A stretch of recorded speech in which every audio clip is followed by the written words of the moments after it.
where we are getting ready for, okay, I grabbed yours here, so just a second. Number 3. There we go.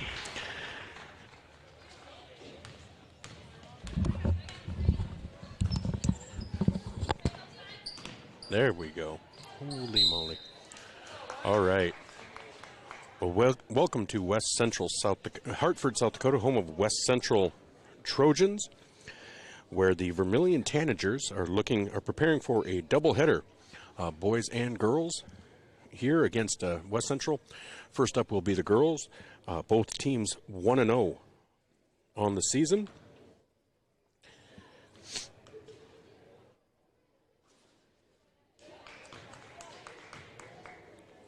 Where we are watching the JV game right now. You can see that on your screen. We're currently the West Central Trojans lead the Tanagers by a score of 34-18. The second half has just started, 6:28 to go here in the third period. So I'll keep you up to tabs on that as we get our pregame started here. Did want to kind of go over some of the polls. The polls came out yesterday afternoon for both boys and girls. It's the Prep Media poll. I do not vote in the first couple of weeks just because I have no idea. Like Ryan Deal said, it's really just guessing, and I like to wait a couple of weeks before my stupidity is exposed. So we are going to go over the polls right now. In boys AA, we'll focus on the boys first. Boys AA, Roosevelt moves up from second to first after defeating Sioux Falls Jefferson last week. They received 10 first-place votes. Harrisburg moves up from third into second. They are 1-0. They received 3 first-place votes after defeating Yankton last week, defending state champion Yankton Bucks in Yankton. And then Mitchell moves up from fourth to third. They received 1 first-place vote. They are 1-0 on the season. And O'Gorman moves up from fifth to fourth. They received 1 first-place vote at 1-0 on the season. Jefferson is still in the top 5. They fell from first to fifth after falling to Roosevelt in a fairly decisive victory. And then, so Jefferson is 0-1. Also receiving votes in Class AA are Sioux Falls Lincoln with 1 first-place vote, Rapid City Stevens, and Brandon Valley. I will say, I believe Rapid City Stevens might be a team that people are sleeping on just a little bit. Last week, Rapid City Stevens went 2-0, defeating Pierre 44-39 and Aberdeen Central 54-39. Now, I'm not sure what Pierre is this year, but you know, Aberdeen Central's a large school as well, and that was a decisive victory. So Rapid City Stevens might be a team to keep an eye on as this season continues. Obviously, Yankton, after falling to Harrisburg, is out of the poll entirely. Tonight, they are facing off with Sioux Falls, Washington, at the Summit Activity Center in Yankton. That will be on 5-star streaming on YouTube. And the Gazelles are in Sioux Falls taking on Washington. Joe Van Gore will be on the call with that on Classic Hits 106.3 KVHT and 5-star streaming on YouTube.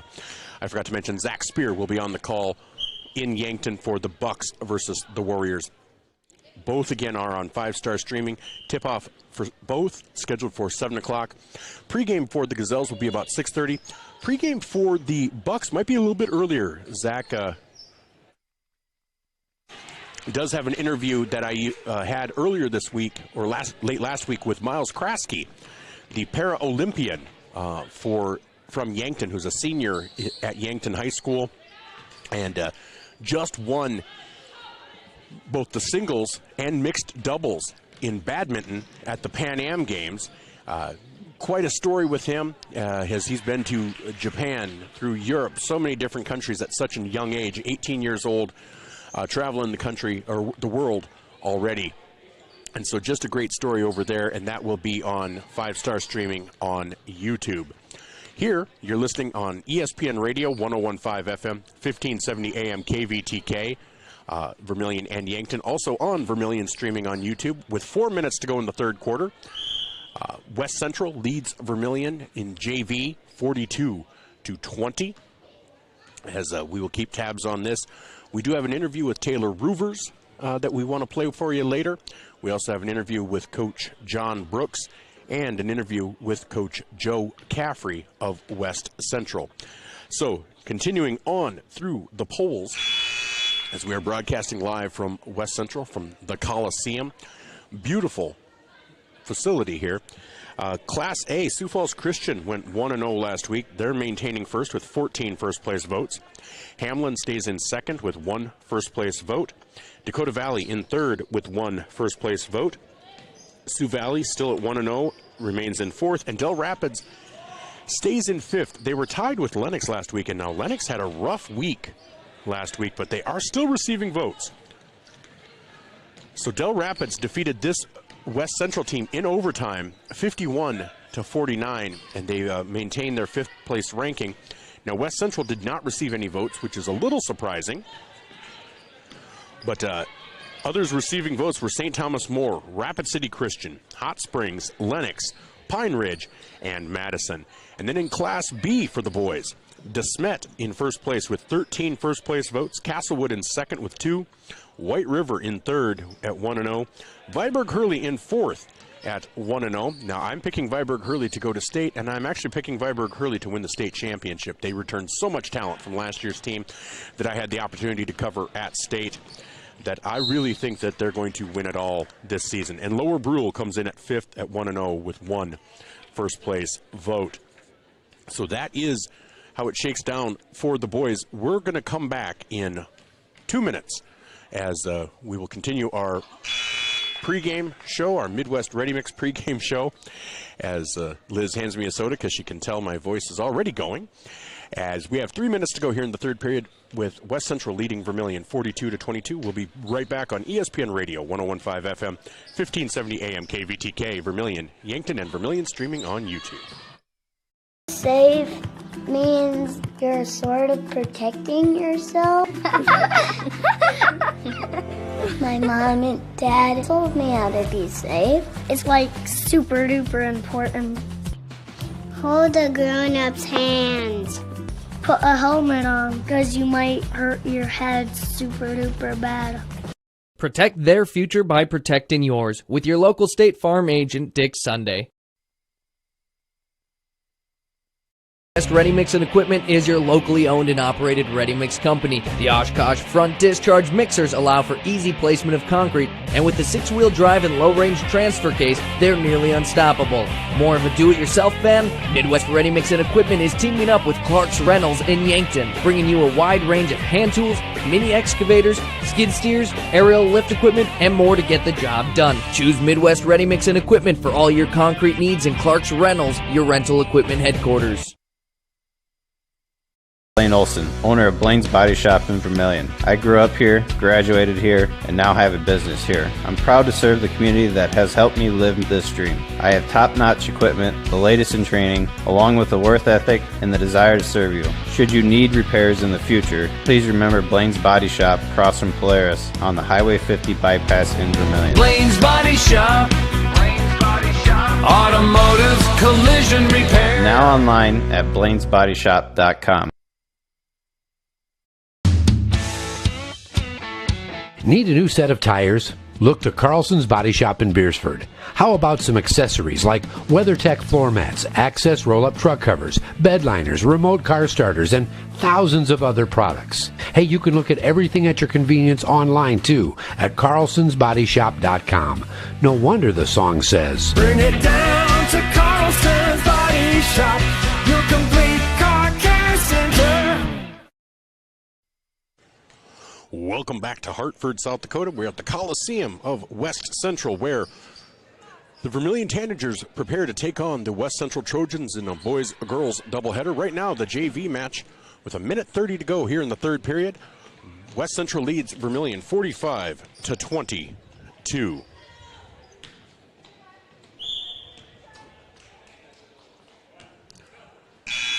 Well, we did have a chance earlier this week to sit down with Taylor Roovers, the 8th grader who came on the scene last year for the Vermillion Tanagers, for this Lady Tanagers team as they made that run through the season. And so we had a chance to sit down with Taylor, and we will give that to you right now. Welcome back to our Tanager Talk, brought to you by Dakota Realty. And on the line, I have Taylor Roovers. Taylor, how are you feeling today? I'm feeling pretty good. How about you? I am doing great. You know, the weather's holding out. Christmas is just 2 weeks away. You know, life feels pretty good. And, you know, basketball season is just starting to tip off here. So, you know, it's going to be hectic, but it's going to be a fun year, isn't it? Yeah. I think so. Well, we're going to talk basketball here in just a little bit. But first, I just want people to know a little bit more about you. So you're in 8th grade now, right? Yep. All right. So next year you get to head to middle school or head to high school. So what does it feel like to know that high school's on the horizon for you? I'm pretty excited for it. I mean, I've been in all my other high school sports as a middle schooler. I'm excited to go up to the high school. Yeah, well, I mean, and because you have that unique experience. Not too many kids, when they go to high school, have that relationship with so many high schoolers already, you know, as a freshman. So you're going to kind of have that advantage. It's not going to feel like this big, momentous change to go from the middle school building to all of a sudden the high school. But, you know, I think a lot of people probably think, oh, she's been on varsity and stuff. I think a lot of people already think maybe you are in high school. So that's why I want to make sure people knew. You're just an 8th grader. And so, you know, let me ask, in school right now, what is your favorite subject? I mean, I don't really have one yet since I don't get to pick my classes. But, I really enjoy PE. Okay. But, yeah.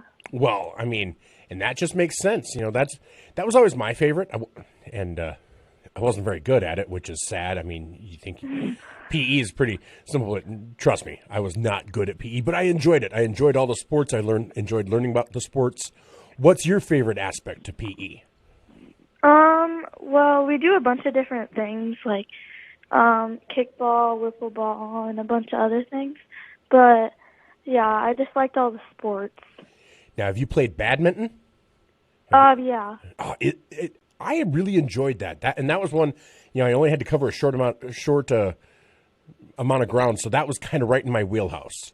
I can get a good couple of steps and reach for it. So that was right in my range. I always loved badminton, and so I was wondering if they still played that. But kickball was always fun too. Yeah, it was really fun. That is excellent. Well, good. Well, you know, now as an 8th grader, this might not be anything that you've thought of, but you might have. What would you like to eventually do? What would you like to maybe go to college for, to study, or to maybe play sports? Or what are some of the dreams and visions you have for yourself?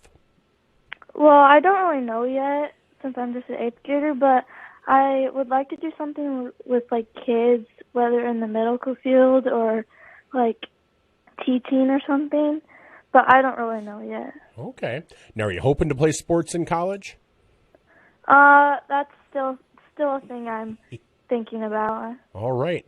Now, we know you're in basketball, and you said you've played other sports. What other sports are you involved in? I'm in soccer and golf. Soccer and golf. Now, of those three, basketball, soccer, and golf, which one's your favorite? I would probably have to say basketball. I mean, I've been around it a lot since my dad's the boys coach.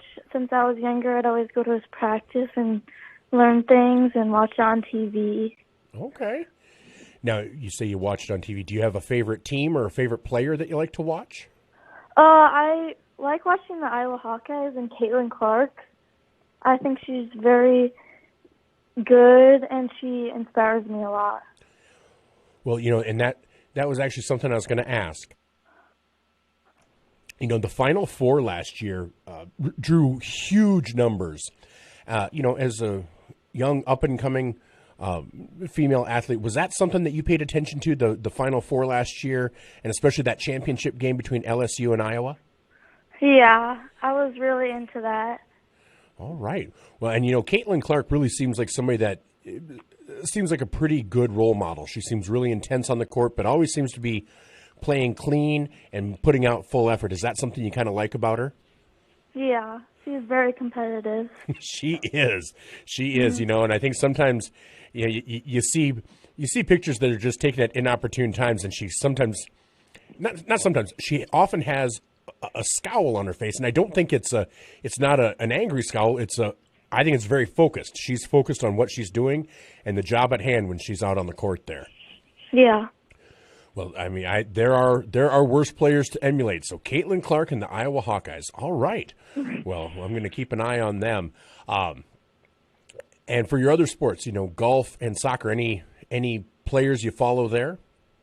Not really. Okay. All right. Well, I tell you what, here are the two inane questions, just kind of questions that are just kind of get to know yous. Some people have answers right away. Some people have to think about it. Either way works. And so you just go with what you feel. Now, if you could see any 3 musical artists, living or dead, which 3 would you pick? I mean, I don't really listen to music that much, but if I would have to pick, I would say probably Zach Bryan, Bruno Mars, maybe, Okay. and Rihanna. All right. Well, I'm going to tell you what. That's my first Rihanna and my first Bruno Mars in the times I've been asking the question. So now let me ask you this, because music's a go-to for a lot of people. Since you don't listen to a lot of music, maybe what do you do, like when you're playing basketball or even when you're studying, anything like that? Do you have stuff going on in the background? Do you like podcasts or just having some sort of noise going on, or do you like silence? I don't really have anything that I really do, but I mean, sometimes I listen to music, but otherwise it's like silence. Okay. Well, you know what? That says a lot right there. That is interesting. I used to be that way, and I need to get back to that because I kind of constantly feel like I need to have noise going on, and that's not always good because it can be distracting. So good for you. Good for you. All right. Now, here's the next question. You have one final meal. For whatever reason, I had somebody ask me, well, am I on death row? And I guess I don't know that makes a difference. Whatever context you want to put into it, you have one final meal. What would it be? And you can pick your main course, your sides, your beverage, and dessert, whatever you'd like. I would say probably barbecue wings from Buffalo Wild Wings, the boneless, or chili. Or chili. Oh, any special kind of chili? Any one that really strikes your fancy, or just you really like chili? I really like my dad's chili that he makes. Okay. See, and that's what I wondered, because not all chilies are the same. So, yeah. Yeah. And I'm in that boat. My dad makes a great chili, and so that'd be the one I would pick as well. Now, when you have your chili, is it just a bowl of chili, or do you put toppings and add-ins to it? I sometimes add cheese, but I like Ritz crackers with it. Ritz crackers. Okay. All right, because I do a lot of saltines, but Ritz crackers, you like that in chili, huh? Yeah. I like myself a Ritz crackers. I'm you know what? I might have to try that next time I have chili. So, all right. Well, you might have opened up a new world for me. I appreciate that. Well, hey, let's talk a little basketball. Let's talk a little bit about last year, and then we'll talk about this season that we just tipped off on Monday. So last year, you didn't start off with varsity. You were playing in the JV, but you were getting a lot of action. And then you kind of burst onto the scene towards the end of the season. What was that experience like for you? It was really cool. I mean, I look up to all my, teammates in a different way. I just really look up to all my teammates. Okay. Well, now this year, coming into this season, because last year didn't quite end the way the team was hoping, and just disappointing. It was a tough loss. It was a gritty battle in that final game, but just didn't go the way of the Tanagers. So you come into this season, high hopes. You graduated Leah, Claire, a few others, but a lot of returning firepower. There've been some injuries that have really kind of propelled you into that starting five now. How do you feel heading into this season? Pretty confident. I mean, I have all my teammates around me to, guide me through it. But it was just a new experience for me, and I'm really enjoying it. All right. Now, you have your first game under your belt. You guys played Canton. Now, you played Canton. You'll have a week and then a day off, and then you play on Tuesday against West Central, and that's the first of 3 games within 5 days. How do you prepare for that kind of schedule where you play on a Tuesday, you play on a Thursday, you play on a Saturday, and you're playing really tough teams? What kind of preparation do you do for that? Well, I mean, you just take one game at a time, and you try to improve throughout each game. I mean, learning the different things that you did wrong or good. And I just feel like doing a lot of studying and stuff helps you prepare. All right. Well, now let me ask you, heading into this season, what are some of maybe your personal goals, just things that you want to accomplish? And they don't even have to be, it doesn't have to be like this many points or anything, just even if it's improving this or working on that. And then what are some of the team goals that you guys have set? Well, I mean, like I said, one game at a time and just focusing on that, and then like improve throughout the season, me personally and through our team. And I mean, since we won conference last year, I'd like to do that again, and then maybe try and make it to state this year too. All right, trying to make it to state. That's you guys have a tough task, but boy, the preseason poll came out and you guys were 4th. Last year it took a while for you guys to get ranked, even though you guys were beating everybody. Do you guys feel like you still have something to prove after last season? Yeah, totally. All right. Well, excellent. Well, I tell you what, before I let you go and take up any more of your time, anything you want to say out there to the Tanager fans out there that are listening? I mean, thanks for you guys' support. I mean, I'd like you guys to try and come to watch one of our home games if you can. If you can't, then you can listen to Michael on ESPN Radio. Well, hey, I appreciate the plug. Thank you so much for that. Hey, and yeah. I hope we can connect later on in the season if you're willing to. If I haven't bored you too much so far. Yeah. All right. Well, that sounds great. Well, hey, I'm going to let you get back to your Sunday and get back to your family. But thank you so much for taking time to talk with me today. I really appreciate it. Yeah. Thank you. All right. You have yourself a great night. That was 8th grade guard Taylor Roovers for the Vermillion Tanagers girls basketball team as they get prepared to take on West Central on Tuesday. And then they're taking on Ponca on Thursday. And then they'll be facing Crofton at the Sanford Coyote Sports Center on Saturday. So just a real gauntlet for them this week. A real test for them. A great early season measuring stick and to see what they need to work on and what they need to improve upon. But thank you so much to Taylor and to everybody that always takes the time to talk with me. Really appreciate it. But we'll be back after these messages on ESPN Radio, 101.5 FM, 1570 AM, KVTK, Vermillion, and Yankton. And that will do it for the JV game. Hope you enjoyed that interview with Taylor Roovers. But in the JV game, the West Central girls defeat the Tanager girls by a score of 64-27. Ended up being outside the 30-point mark, so it did go to a running clock. So it went a little faster than I was expecting. I was hoping to be able to come back and do a little bit of play-by-play as it closed out. But the running clock kind of changed that. But we have about 15 minutes as they get ready for the varsity matchup. So we'll get you to our coaches' interviews. I had a chance to sit down with Coach Joe Caffrey earlier today, and the head coach of the West Central girls. Here's that interview with Coach Joe Caffrey. Welcome back to our coaches' conversation. On the line, we have head West Central coach Joe Caffrey. Coach, how are you doing today? Good. Good day. Well, it is, and it's good. We're getting into the basketball season. Have that first game under your belt. How do you feel about your team coming out of that first matchup? We felt good. We got 4 new starters. So everybody's kind of learning their role, and it was a good start for our season. And sometimes wins, losses. There's always good things to take away, especially from that first game.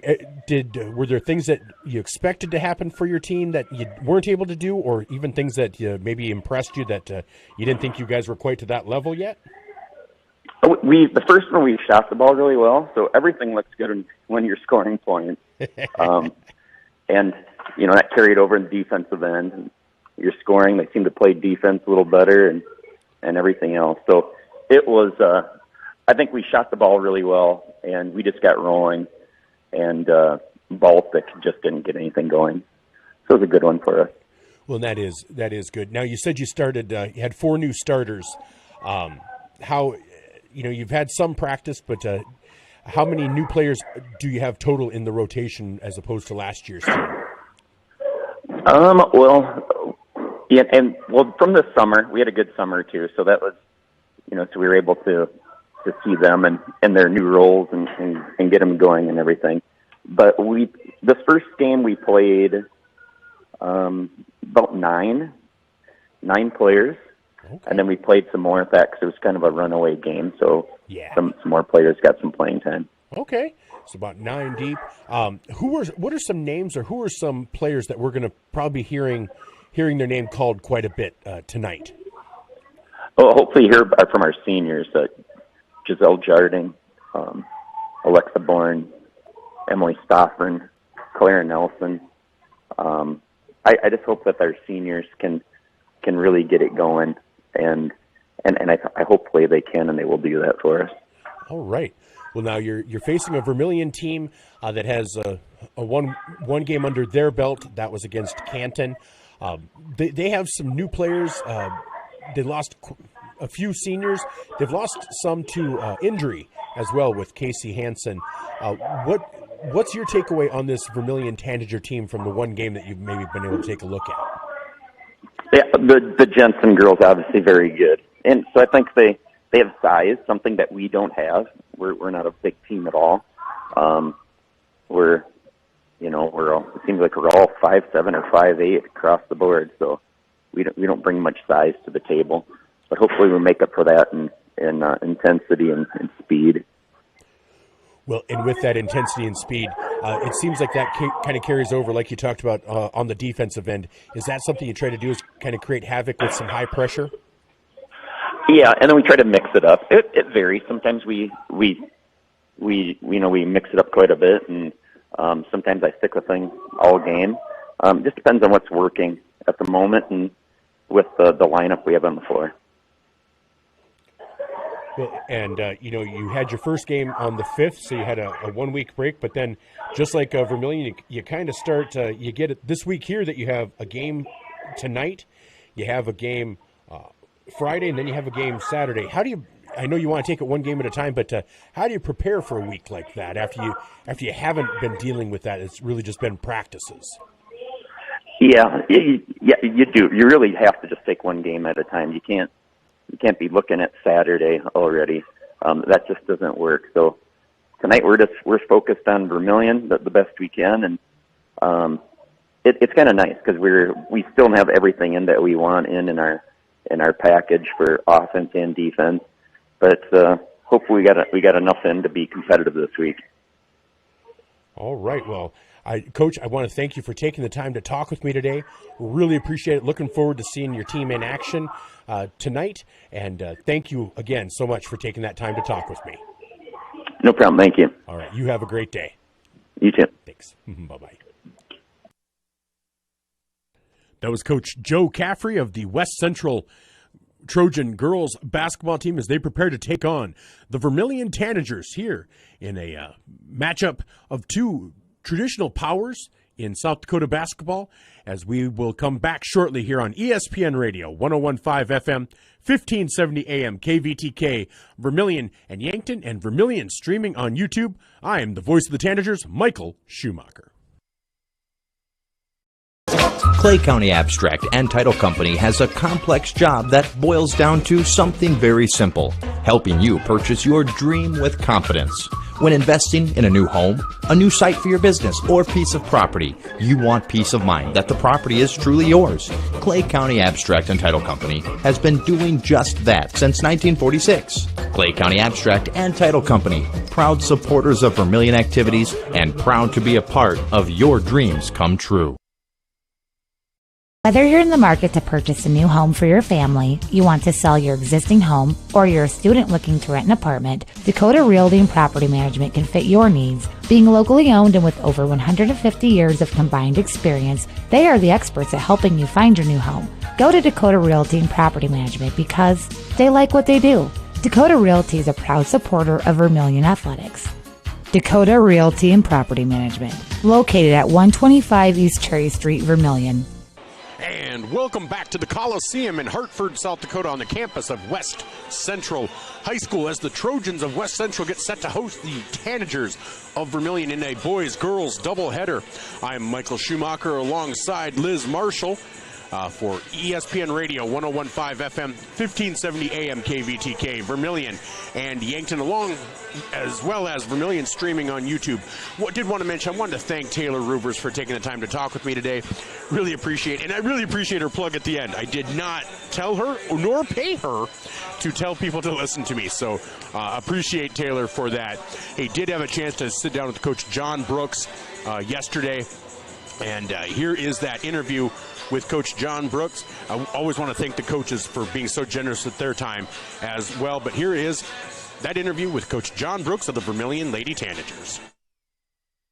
Welcome back to our coaches conversation. On the line, I have the coach of the Vermillion Lady Tanagers, Coach John Brooks. Coach, it's Monday. How you feeling today? Yeah, it's Monday. Getting ready for a busy week here with obviously games on Tuesday, Thursday, Saturday. So should be an exciting week.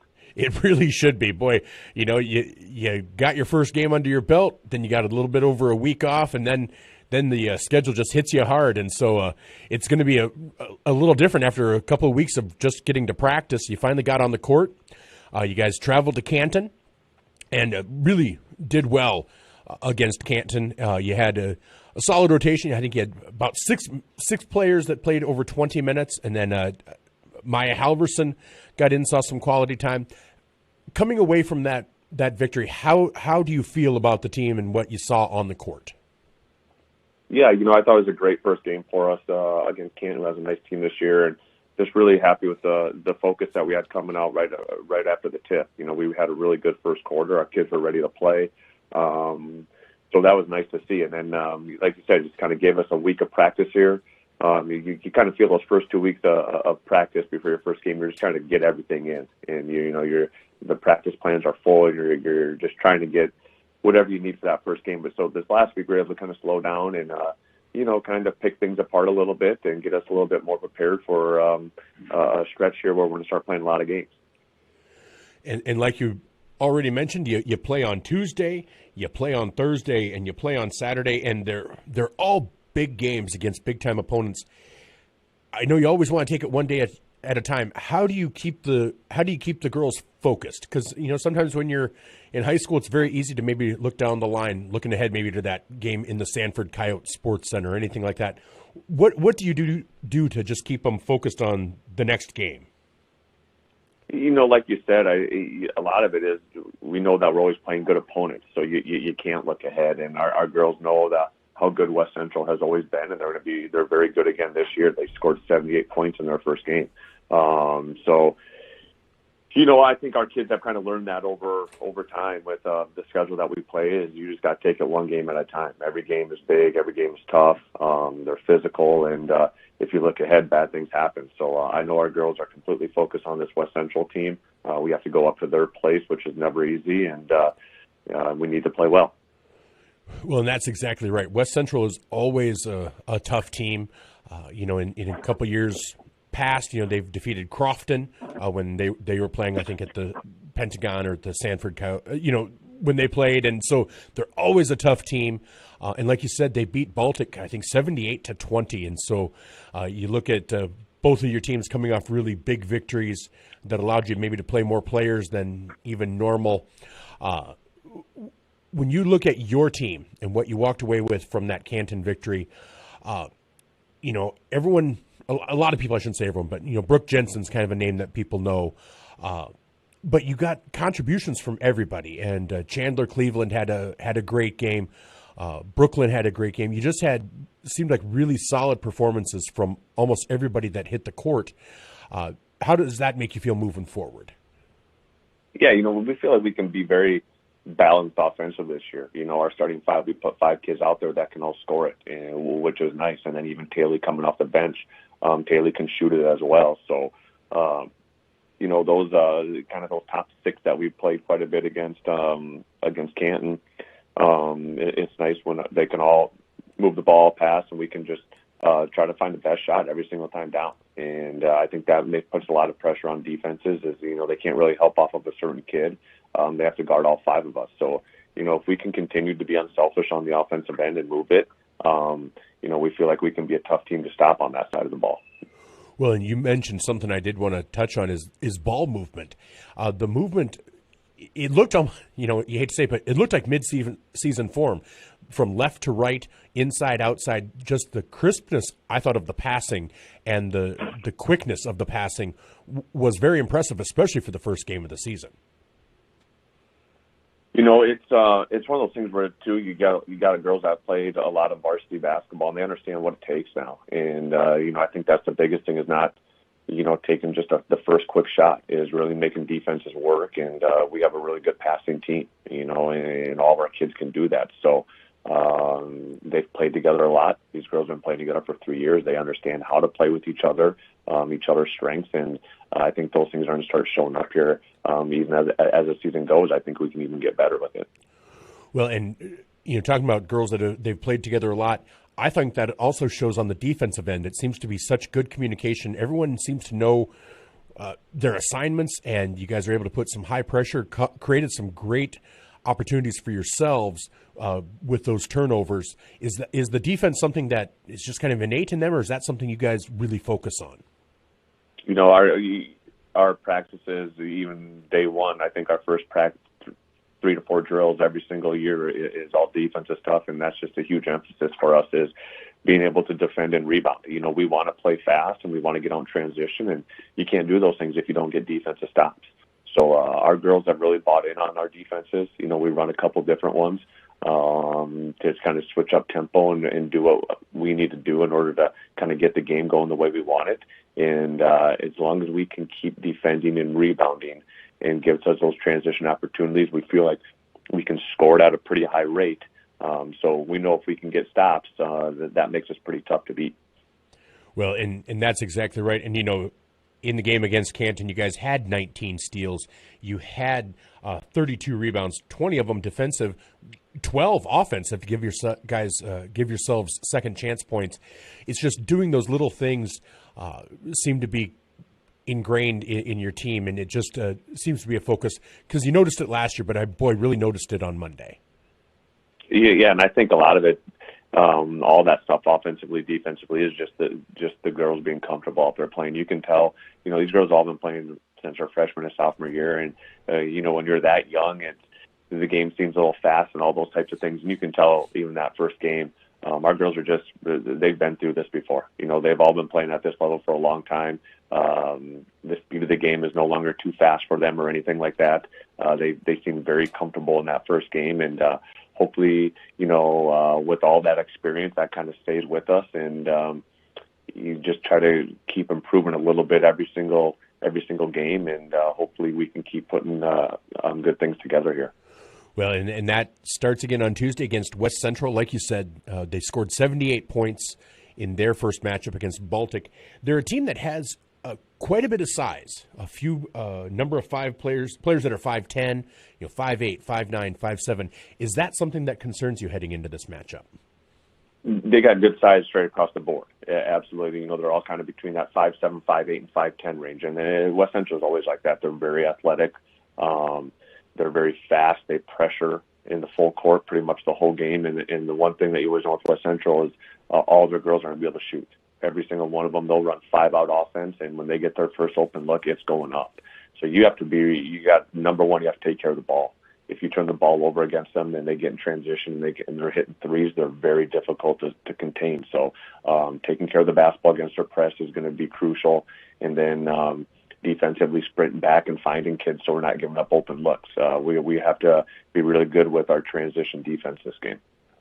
Well, and it's going to be promised to be a good matchup. It's a doubleheader game, so there should be a good crowd supporting both boys and girls, and should be a good atmosphere there. Looking forward to being able to call the game. Coach, I want to thank you so much for taking the time to talk with me today. Really appreciate it, and maybe we'll get a chance to talk to you after the game tomorrow. All right. Yep. That sounds good. Thanks, Michael. All right. That was Coach John Brooks of the Vermillion Lady Tanagers as we get ready to bring you West Central Trojans and the Vermillion Tanagers here in the first part of a doubleheader on ESPN Radio, 101.5 FM, 1570 AM KVTK, Vermillion, and Vermillion streaming on YouTube. We'll be back after these messages. Welcome back to the Coliseum in Hartford, South Dakota, home of the West Central Trojans as the Vermillion Tanagers and the West Central Trojans prepare to do battle here in the Coliseum.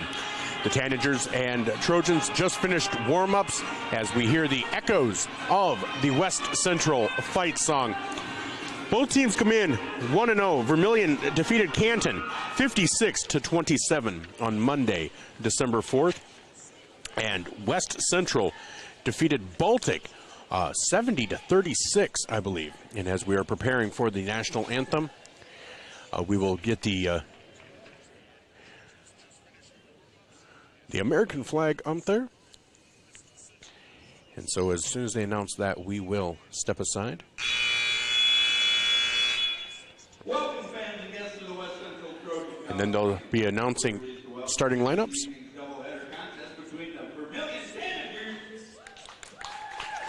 Good crowd here from Vermillion.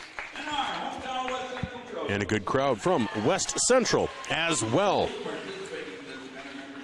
So again, Vermillion coming in off that victory over Canton, ranked 4th in the most recent Class A prep media poll. West Central coming off that decisive victory over Baltic, always with a tough competition. As you heard Joe Caffrey say, they did start 4 new starters from last year. Do have a 9-deep rotation that he likes to try to use. And so we are going to pause for the national anthem.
And that was the national anthem. And we want to take a moment to thank all veterans and those serving, including one Leela Schumacher, my daughter, who is a member of the National Guard out of Sioux Falls. My dad, Gary Schumacher, who served during the Vietnam era. My uncles, Leroy Schumacher, the late Richard Harvey, and the late George Dyson. And everyone who has served our country. So starting for Vermillion, number 11, Taylor Roovers, who you heard earlier. Number 21, Brooklyn Voss. Number 22, Janaea Cleveland. Number 25, Chandler Cleveland. And number 33, Brooke Jensen. Same starting 5 as last week for these Tanagers.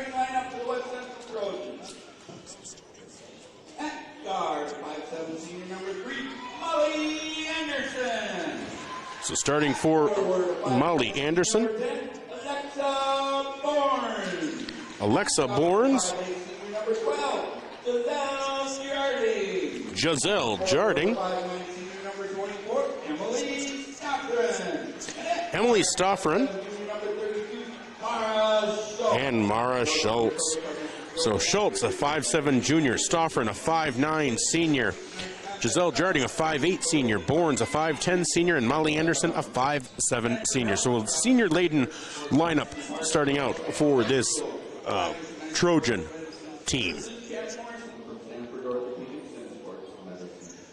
So we're getting ready for some action here from Hartford, South Dakota at the Coliseum, where West Central prepares to host the Vermillion Tanagers. Is in the front end of a boys-girls doubleheader.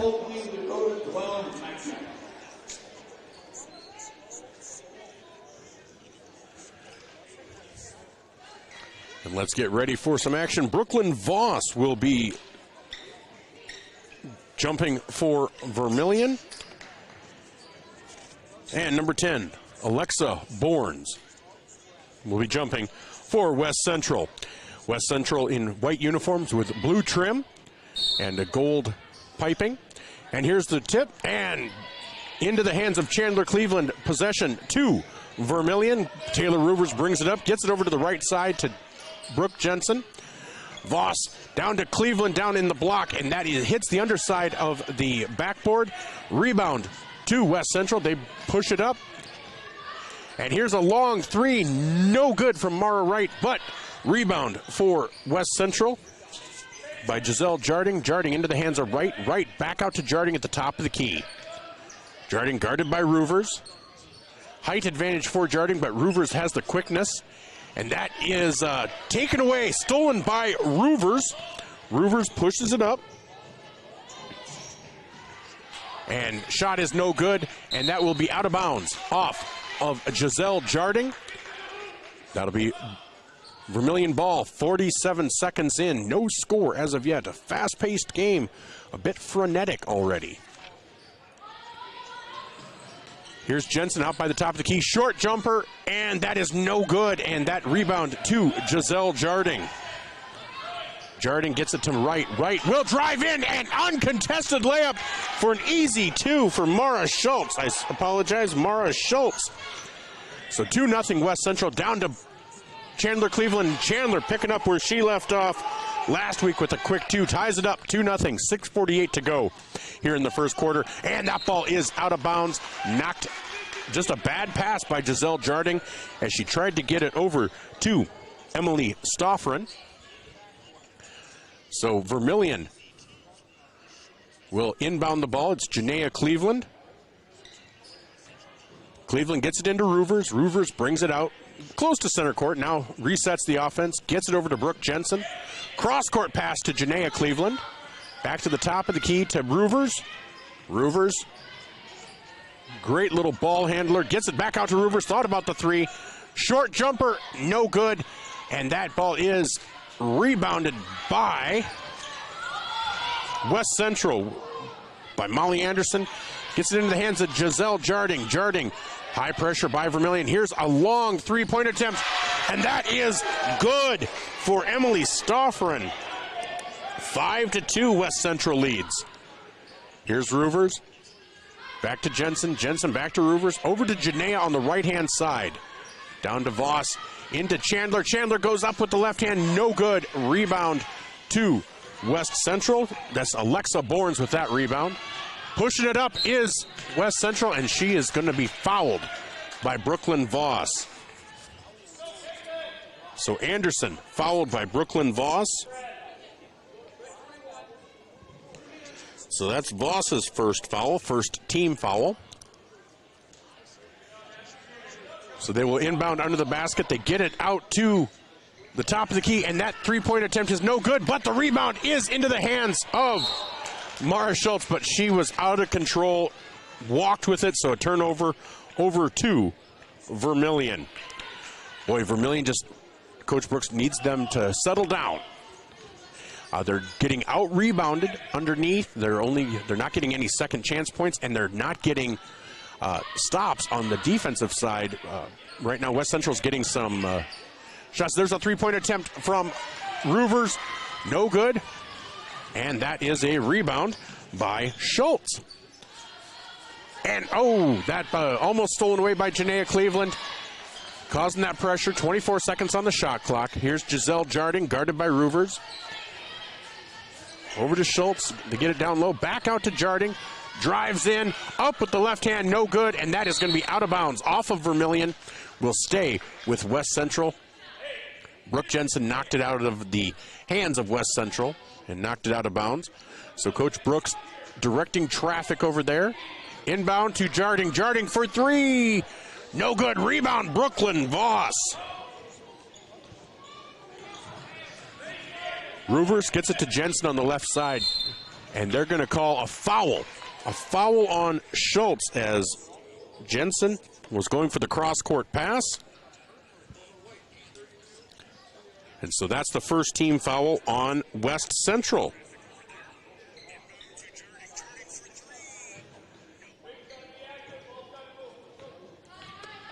So here comes Roovers. Roovers over to Cleveland. Cleveland back to Roovers.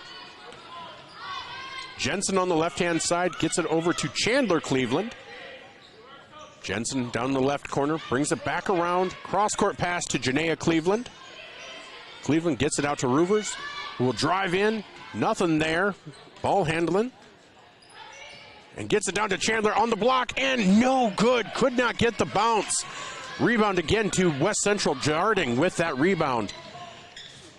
Anderson gets it to Stoffren. Stoffren is fouled on the shot, I believe. Yes, it will be a two-shot foul. Still 5-2. And that foul is on Janaea Cleveland, her first, team's second. And Stoffren will go to the line to shoot two.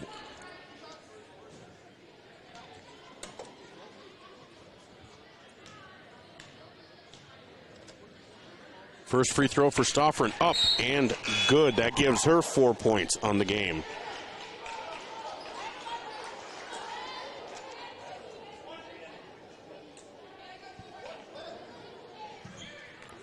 Makes it 6-2. I believe it went in. They haven't put it on the scoreboard yet. Second one is no good. And a timeout by Coach John Brooks. It's a 30-second timeout, so we'll keep it here. Oh, they finally have put the 6 point up there. So right now, 4:11 to go in the first quarter. West Central 6, Vermillion 2, in a game that has seen a lot of pace, a lot of up and down. Not real clean play by either team, but West Central, their advantage right now is rebounding. I have Vermillion down for 1 rebound. And that's a defensive rebound by Voss. No offensive rebounds, whereas there have been offensive rebounds for West Central that have led to second chance points. Defensive rebounds that have stopped Vermillion from having second chance points. So again, we are about 4 minutes into this, and Vermillion just has not been able to get their feet underneath them. And that's why Coach Brooks called the timeout, just to get them to settle down just a little bit. So Janaea inbounds the ball to Taylor Roovers. Roovers brings it across midcourt. Gets it over to Jensen. Down to Voss. Back out to Jensen. Jensen for three. No good off the front iron. And there again, a rebound. Rebound by Casey Jayton. But she has it stolen away by Chandler Cleveland. By Janaea Cleveland, sorry. And Chandler unable to connect, and that ball is rebounded by West Central.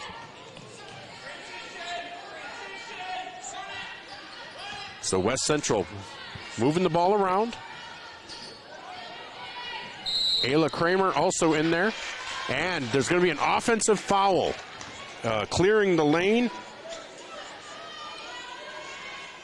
Nope, 3 seconds, sorry. 3 seconds. So now out there also is Ayla Kramer and Clara Nelson, number 11. Didn't even see him reporting. There is going to be a jump ball. That is going to be in favor of West Central as Vermillion won the tip. So again, 3:16 to go. Now West Central with that 6-2 lead. Ball gets into Jarding. Jarding, long pass down to Casey Jayton. Jayton down to the block, goes up with the left hand, yep, and in. So Jayton with 2 points makes it 8-2 in favor of West Central with 3 minutes to go here in the first quarter. Roovers Gets it down to Chandler Cleveland. Out to Brooke Jensen. Jensen for three. Off the back iron. And they're going to call Janaea Cleveland with a foul. That'll be Janaea's second. And that'll bring in Taylor Barta. Taylor Barta, sixth player for this Tanager team. First player off the bench. She'll come in for Janaea Cleveland as Janaea has a quick 2 fouls here in the first quarter. And Jayton gets it over to Jarding. Jarding, long pass, and out of bounds steps Borns. So that ball will go back to Vermillion. 2:49 to go here in the first quarter. Vermillion with just a solitary basket by Chandler Cleveland. Looking to score here. Here's Taylor Roovers. Gets it over to Barta. Barta to Voss. Cross-court pass by Voss. Nope, she stepped out of bounds. Turnover to West Central.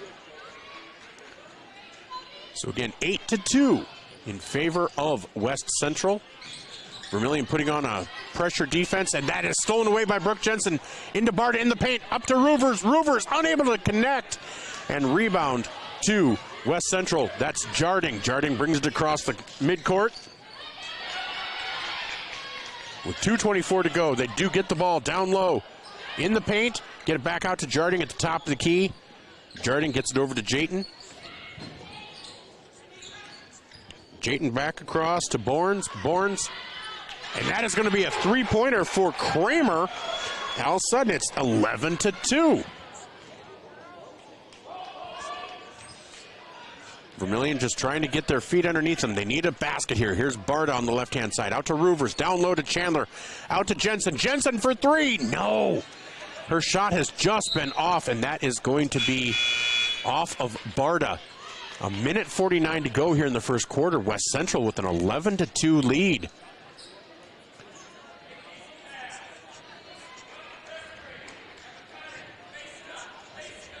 West Central inbounds the ball, gets it into Schultz. Schultz, that ball's knocked away by Voss, but into the hands of Anderson. Anderson up with the left hand, no good. Rebound to West, no, rebound by Roovers. Roovers, coast to coast, up with the right hand, and good. Roovers with the steal and the score makes it 11-4. And there's going to be a loose ball. Is it going to be a foul or is it out of bounds? Nope, it's going to be out of bounds. Ball goes to. Ball's going to stay with West Central. Okay. Couldn't quite tell here. But 11-4. Nope, it is with Vermillion. Great. So Barta will be inbounding the ball. In for Vermillion right now. Chandler Cleveland, Brooklyn Voss, Brooke Jensen, Taylor Roovers, and Taylor Barta. Up top to Taylor Roovers, and that is out of bounds. Nope. Knocked away by West Central. That's into the hands of Taylor Barta. Boy, she was practically mugged, but it was knocked out of bounds by West Central. Vermillion will inbound again. 1:21 to go here in the first quarter. Vermillion trails 11-4. 29 seconds on the shot clock. Taylor Barta into Voss. Voss from the baseline, no good. Rebound Chandler Cleveland. Out to Jensen. Jensen for three. Yes! Yes! Brooke Jensen breaks it. Breaks the lid off that three-pointer for Vermillion. Makes it 11-7. And here's good defense.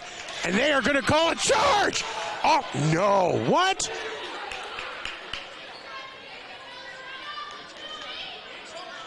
Wow, they're okay. They're calling a foul on Brooklyn Voss. That is her second foul.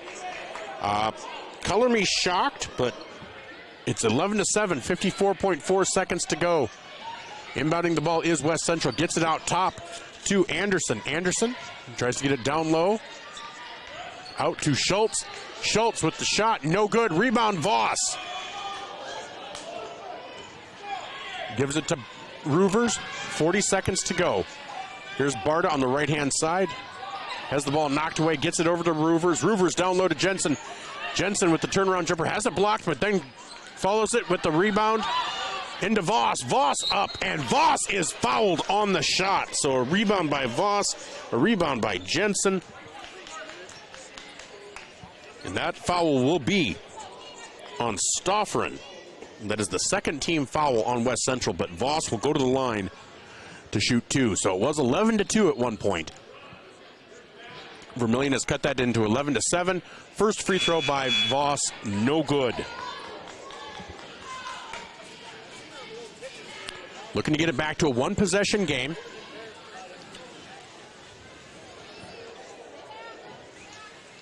Second free throw in and out, but Chandler Cleveland gets the rebound, and so no foul when Chandler goes up for the shot, but somehow that was a foul on Barta. Wow, okay. I guess you can call it that way.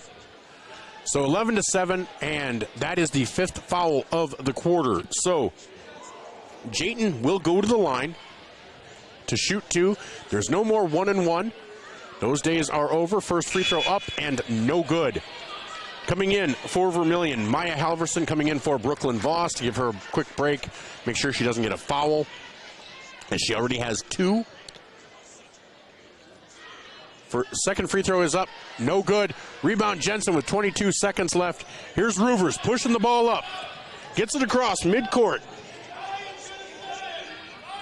Shot clock is off. So Roovers at the top of the key. 8 seconds to go. Roovers trying to get in. And that is going to be a foul. That's going to be a foul. It's only the 3rd one, so it will not be a shooting foul. Vermillion will have to inbound. But that foul is on Anderson. Molly Anderson with her first foul. So Vermillion will inbound. 5.3 seconds. Roovers has the ball. And how is that not a foul? How is... Okay. I need to calm down. We're going to take a quick break. After 1, Vermillion trails 11-7. We'll be back in 1 minute on ESPN Radio 101.5 FM, 1570 AM KVTK, and Vermillion streaming on YouTube. The first bank in South Dakota was the easy part, earning the confidence of local farmers, helping families account for their dreams, and securing the future for countless businesses took us a little longer.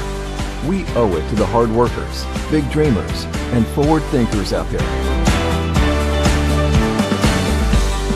Thank you for making South Dakota a great place to call home.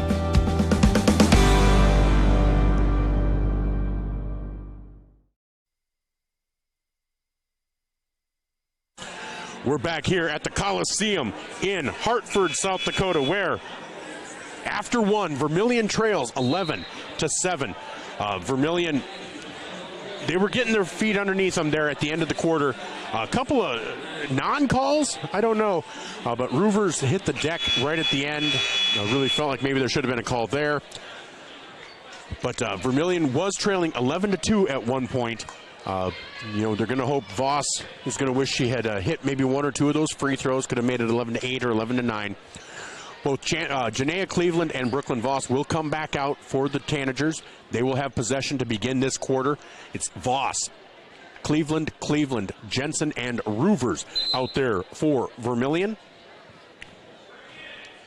For West Central, it is Anderson, Borns, Schultz, Stoffren, and Jarding. There's a pass to Voss. Voss with the short jumper, and good off the block for Voss. Has her first basket of the night, making it 11-9. High pressure defense by Vermillion. Here's Anderson. Anderson, guarded by Brooke Jensen. Gets to the block, short jumper, no good. Rebound, Roovers. Vermillion with a chance to tie. And there is a foul. Foul called on West Central. And that is on Molly Anderson. That is her second foul. First of the quarter. Again, new free throw rule. So no free throws until 5, and then at that point it's 2. So Jensen at the corner, single dribble, shot, and nice bounce, and that drops for Jensen. Gives her 5. And that ties it up. Vermillion ties it up at 11. And they're going to call a double dribble on Jarding. High pressure by Janaea Cleveland leads to a turnover. Vermillion has a chance to take the lead.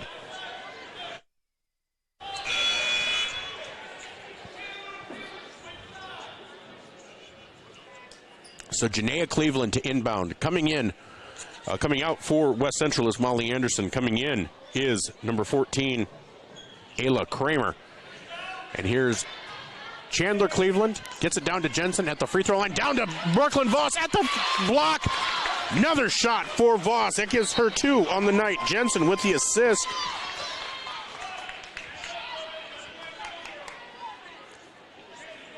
Ball is knocked out of bounds by Vermillion as they now lead 13-11. It was 11-2. This is an 11-0 run for Vermillion. Oh, the clock didn't start. The shot clock did not start, so they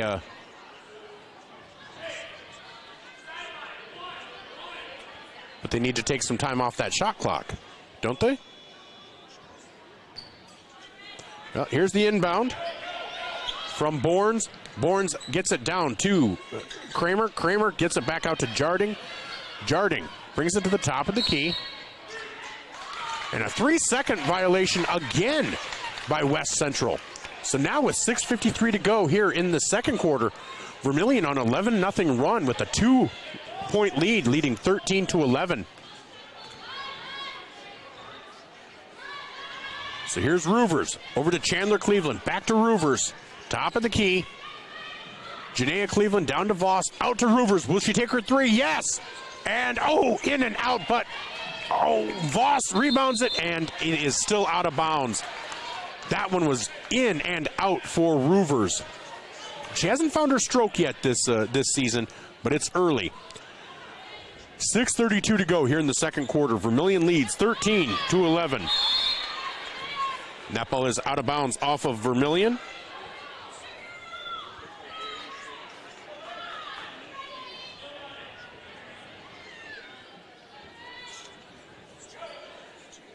So Emily Stoffer to inbound the ball. Gets it into Jarding. Jarding guarded by Cleveland.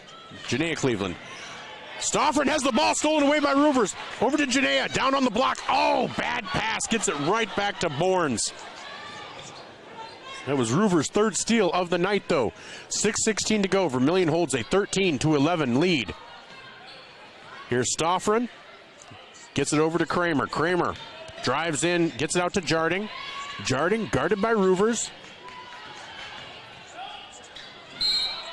And they're going to call a foul on Roovers, I believe. And Jarding really just lost control. It wasn't anything on Taylor. But Alexa Borns will take the ball out, inbound it. Way to the top of the key to Schultz. Schultz brings it into the elbow. Short jumper, no good. Rebound, Janaea Cleveland gets it out to Roovers. And into Voss. Voss with her 3rd shot. 6 points, 3 rebounds for Voss. Makes it 15-11. That is a 13-0 run for Vermillion. Here's Schultz, guarded by Voss. Voss needs to be careful, though, with those 2 fouls. Boy, Schultz is wild with those arms when she's dribbling. Here's Jarding, out top, guarded by Roovers. Over to Kramer. Kramer guarded by Janaea. Here's Stoffren for 3. No good. That is an air ball, and that will go to Vermillion. So with 5:20 to go, 15-11, Vermillion leads. Taylor Barta coming in is going to spell Brooklyn Voss. Also coming in for West Central, you have Casey Jayton, Molly Anderson, and Clara Nelson coming in for Mara Schultz. Giselle Jarding,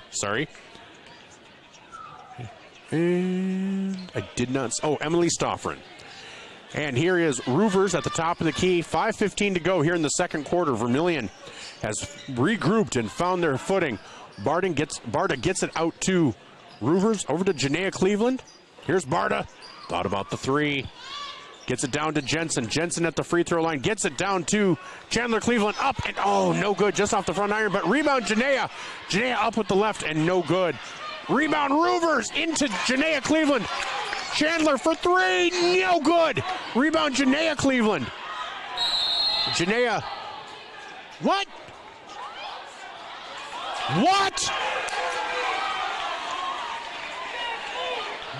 They are calling an offensive foul on Janaea Cleveland.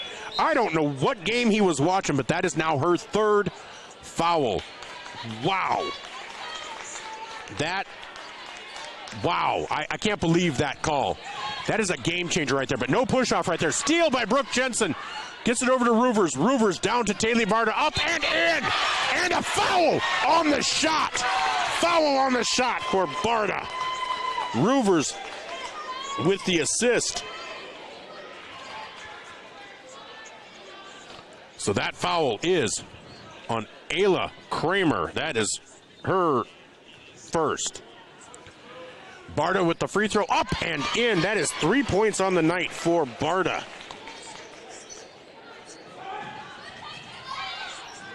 Makes it 18-11. That is a 16-0 run for Vermillion.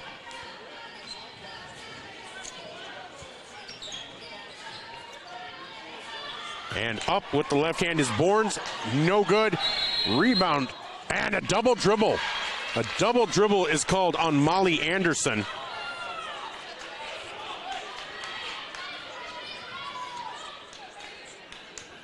So 18-11, 4:18 to go here in the second quarter.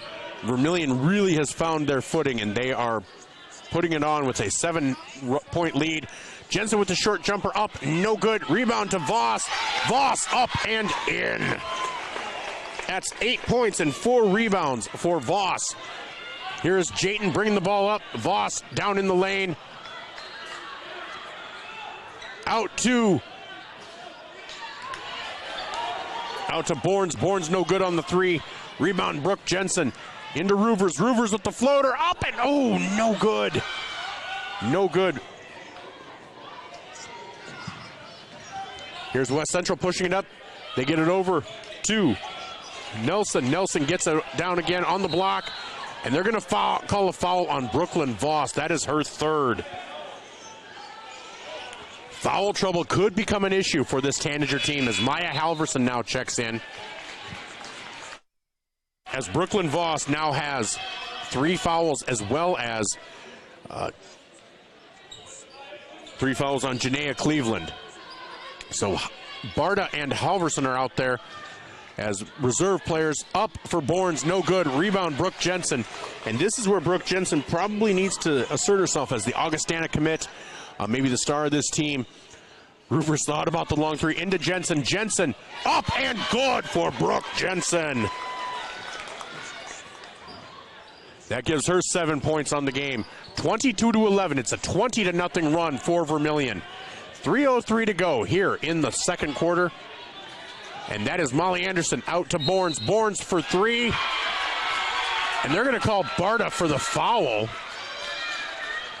Wow, this is such an oddly officiated game. So that is a 3-pointer for Alexa Bournes. First basket of this quarter. Makes it 22-14. And Bournes goes to the line for a 4-point play. Vermillion leads 22-14 with 2:56 to go here in the second quarter. Bournes' free throw is up, and it is no good. Rebound Jensen. And she ends up throwing it out of bounds. That'll go back to West Central. I'm going back to that foul they called on Taylor Barta, though. Unbelievable. Unbelievable. So here's the inbound. It gets it into Bournes. Bournes in the lower left corner. Out top to Schultz. Down low to Anderson. Over to Jayton. Jayton out to Jarding. Jarding. Over to Schultz. Schultz on the left-hand side. Gets it down to Bourne. Not sure how that wasn't a travel. Jarding over to Schultz. Schultz with the single dribble and the shot. No good. Rebound Jensen. That is her 6th rebound of the night to go with her 7 points. They go ahead to Halverson. Halverson out to Roovers. 2:25 to go. Back to Halverson. Halverson for 3. No good. Rebound Molly Anderson. Anderson to push it up. 22-14. Vermillion leads. Anderson loses control, and that is off of Anderson's foot. And that will go back to Vermillion. Again, the storyline right now of the first half, Janaea Cleveland and Brooklyn Voss, both on the bench with 3 fouls.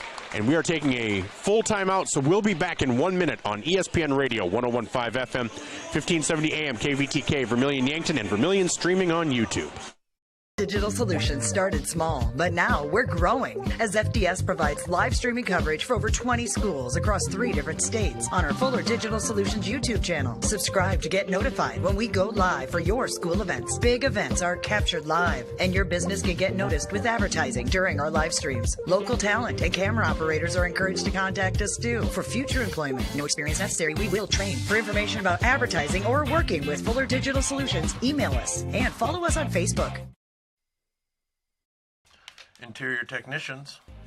I'm ready for my big role, Jerry. What do you mean? You said I'd be in your next 30 commercials.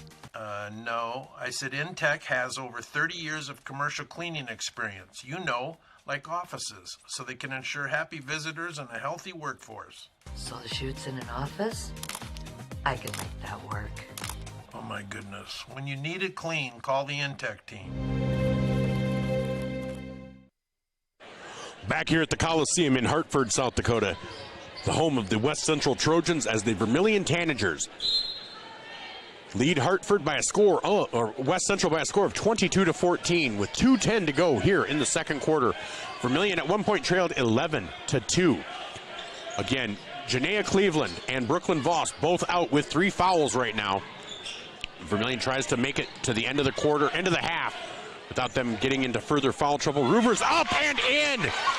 Roovers with 4 points to go with 3 steals, a rebound, and an assist. 24-14, Vermillion leads by 10. Shot up and no good. Rebound by Jarding, no good. Here's a shot by Borns for 3. That was a 3-pointer by Alexa Borns. That's her second of the game. Makes it 24-17. Here's Maya Halverson on the block. Gets it over to Roovers. Roovers over to Barta. Barta over to Halverson on the right-hand side. And Chandler Cleveland down low, unable to get it up there. Mara Schultz with the rebound. 1 minute and 11 seconds to go. There's Giselle Jarding. They get it down to Jayton. Jayton for 3, no good. Rebound, Chandler Cleveland. Gets it over to Roovers. They get it down low, and Taylor Barta is blocked. Barta's saying she was hacked. The official says no, no, no. So 24-7, Vermillion leads West Central right now.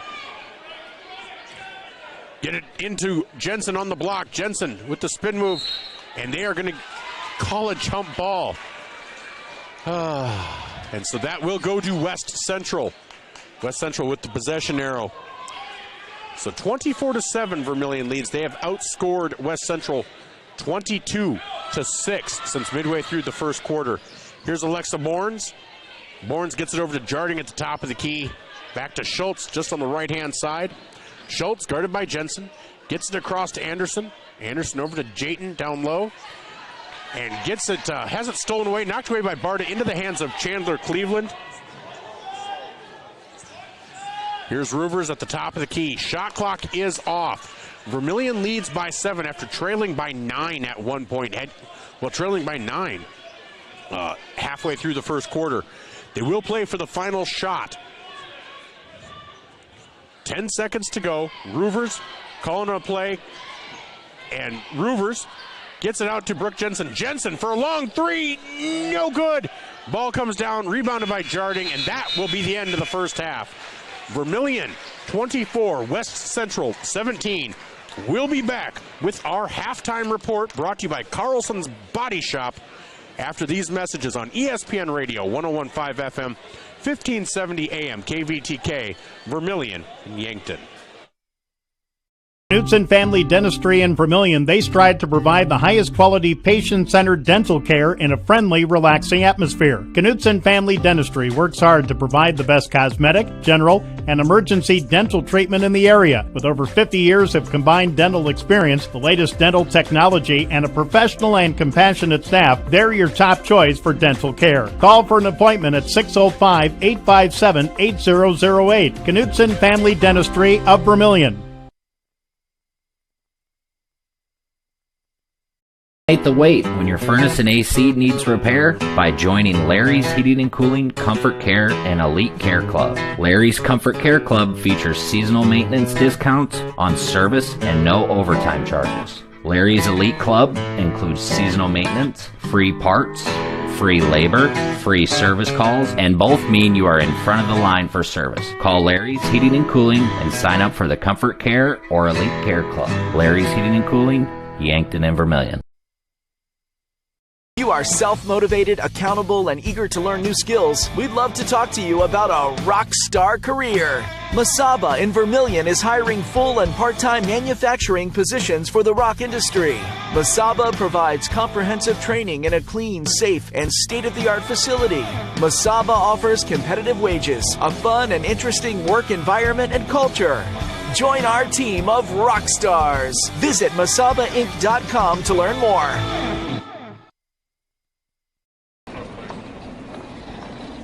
Nice. Maytag appreciates a compliment, but this Maytag washer isn't just eye candy. Wow. Inside, it's got the capacity and power to handle even the mightiest loads. I love this. Yeah, she's a beaut. It's a he. How do you know? Don't worry about it. Find Maytag products and the industry's best appliances at your local dealer. Murph's Appliance, downtown Vermillion. Welcome back. I'm Michael Schumacher, and this is ESPN Radio, 101.5 FM, 1570 AM KVTK, Vermillion and Yankton, along with Vermillion streaming on YouTube. At the half, Vermillion leads West Central 24-7. The story of the first half, two stories.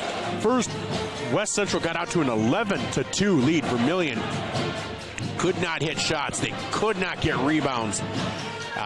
And then Coach Brooks called a timeout, and it got settled underneath, and eventually made it 11-7 by the end of the first quarter. And then they went on a run to make it 22. Eventually made it about a 20-0 run. West Central hit 2 threes to make it 24-17. Vermillion with that 7-point lead here at half. Leading scorers for Vermillion right now: Brooke Jensen has 7, Brooklyn Voss has 8, Taylor Roovers has 4, Taylor Barta has 3, and Chandler Cleveland has 2. Brooke Jensen has 6 rebounds. Brooklyn Voss has 4. Janaea Cleveland with 3. Chandler and Taylor both with 1. And 1 assist for Roovers, 1 assist for Jensen. 3 steals for Roovers, 1 each for Janaea, Chandler, and Brooke Jensen. The other story would be Janaea Cleveland and Brooklyn Voss both in foul trouble, with 3 fouls heading into halftime, or coming out of halftime, however you want to describe it. And that really affected them because that means Taylor Barta and Maya Halverson played probably more minutes than you're usually going to expect from them.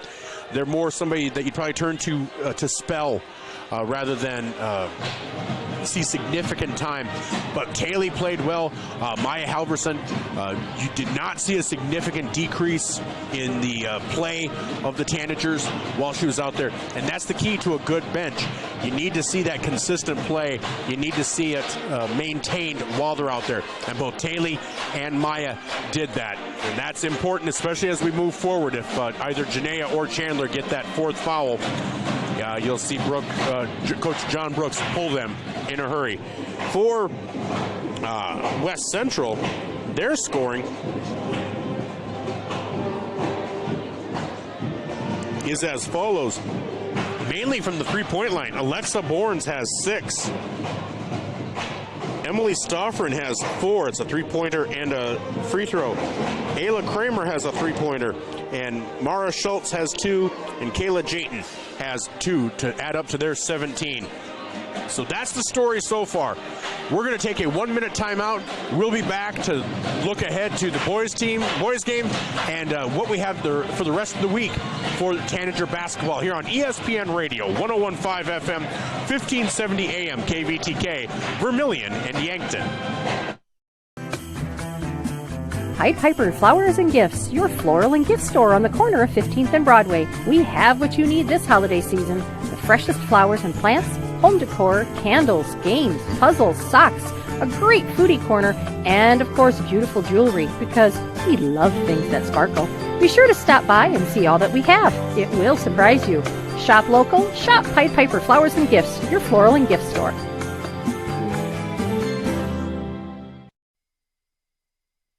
Your crew is craving Pizza Ranch? It's easy to order online at pizzaranch.com. Online ordering makes it fast and easy to order craveable crispy ranch chicken or build your favorite pizza exactly how you like it. And now, for even more convenience, place your favorite order with just one tap. So when you're craving pizza or the country's best chicken, go to pizzaranch.com and start your order. For craveable food and convenient online ordering, there's so much to love at Pizza Ranch. Welcome back to ESPN Radio 101.5 FM 1570 AM KVTK Vermillion Yankton, as the Tanagers have taken a 24-17 lead over the West Central Trojans. Again, West Central led halfway through the first quarter 11-2, but Vermillion has managed to come back and take that lead on a great run at the end of the first quarter to make it 11-7, and then to start the second quarter. West Central living at the three-point line. Of their 17 points, 12 have come from the three-point line. Looking ahead for this Tanager girls team, as they are currently ranked 4th in the Class A Prep Media Poll, they will be playing Ponca, the Ponca Indians. They'll be hosting them on Thursday at the Birdcage. That'll be Vermillion's first home game of the season. That game is scheduled for 7:30 p.m. on Thursday. They then play on Saturday at the Vermillion Holiday Classic at the Sanford Coyote Sports Center. Game is scheduled for 6:30. They will be playing the Crofton Lady Warriors in a game that should be quite a barn burner. Crofton brings back a lot of their talent from last year. And so that's what's on the docket for the rest of this week for this Vermillion Tanager girls team.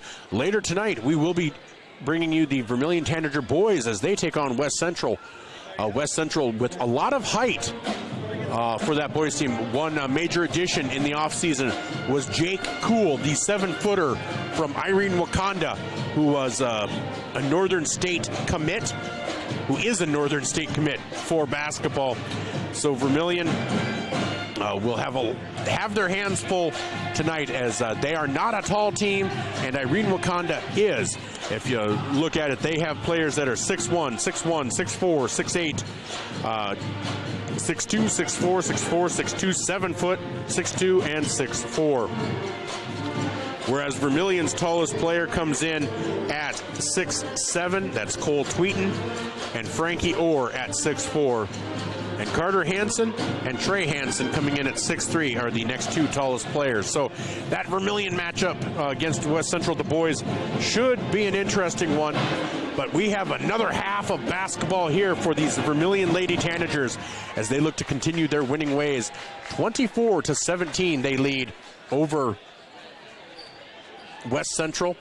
24-17. Again, 11-2 halfway through that first quarter, but Vermillion finally got their footing underneath them after a timeout, a well-placed timeout by Coach John Brooks, led to just a settling down for this Tanager team.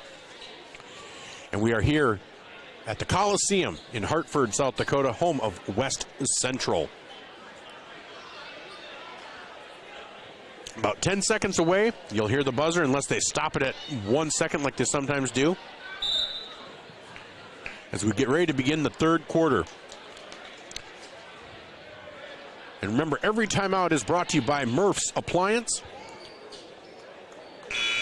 And we'll see if we can get some score updates as well. But they put 8 minutes on the clock, and we will get started here. Other action in girls A, Baltic leads Parker at half, 33-30. North Central over Ipswich, 15-12. Parkston over Trip Delmont Armor, 27-14.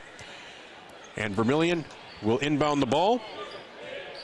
And Roovers, it'll be the original starting five: Cleveland, Roovers, Jensen, and Voss. Here's Voss in the lower right corner, just looking for somebody. and gets it down to Chandler Cleveland, and she is unable to connect, but the rebound to Janaea.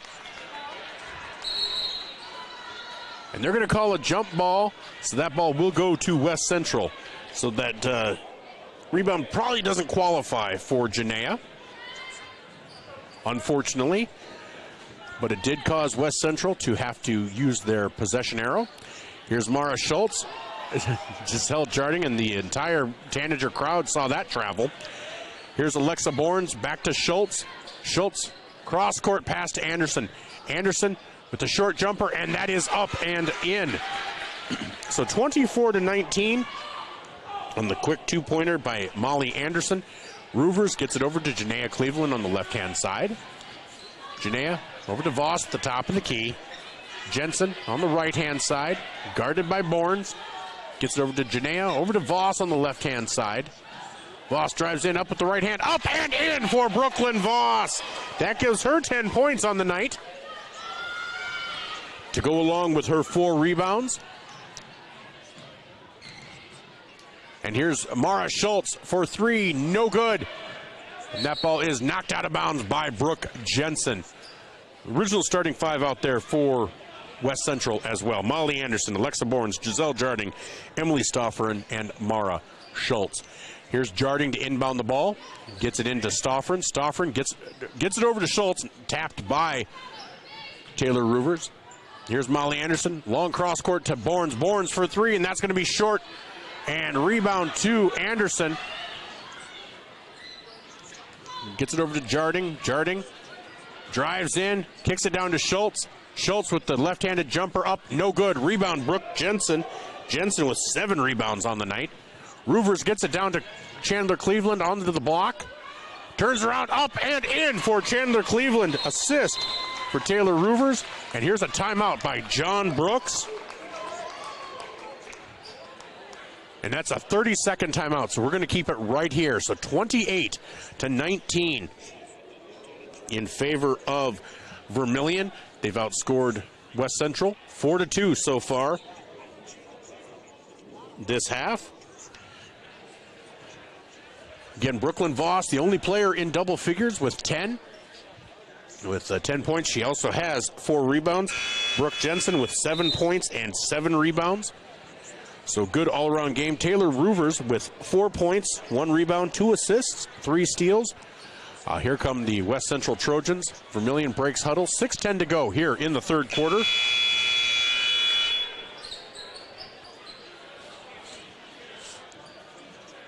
Vermillion up by 9. West Central with the ball. Inbounds it. Here's Schultz into Jarding. Jarding has it stolen away by Janaea Cleveland. Gets it back into Voss. Nice steal by Janaea. That is what she does, and that's why it's such a big deal when she's not out there. Roovers up and in for 6 points. That is now a double-digit lead for Vermillion, their biggest lead of the game, and that is out of bounds. Off the hands of Stoffern, back to Vermillion.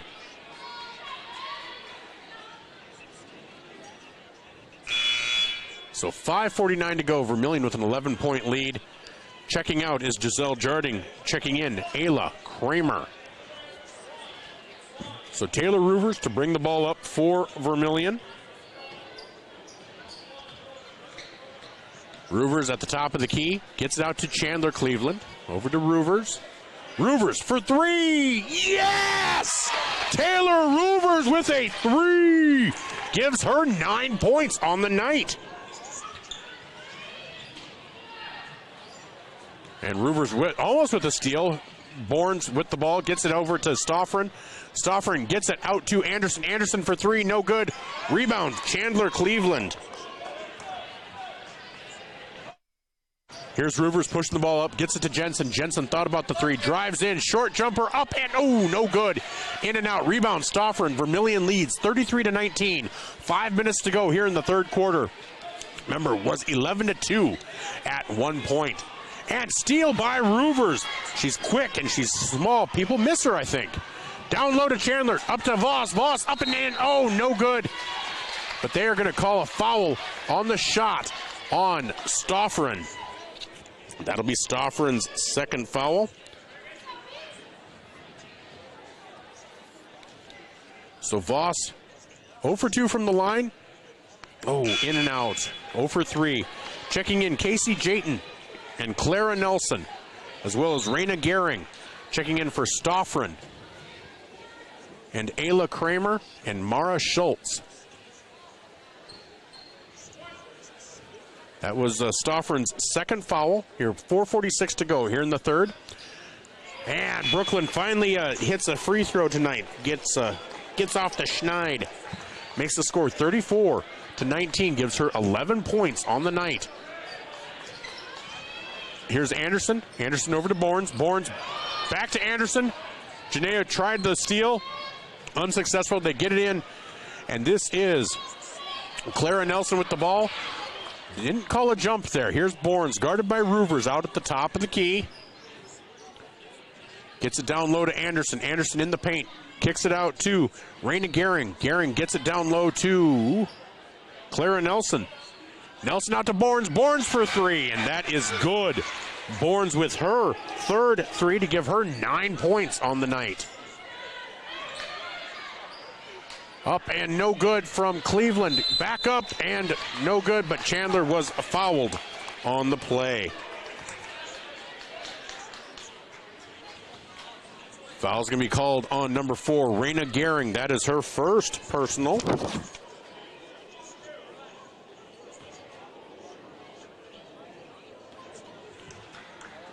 Chandler Cleveland up and good with her free throw.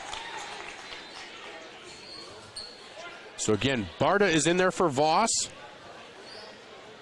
Giving her a breather. Chandler Cleveland's second free throw is up and good. Chandler now has 6 points on the night.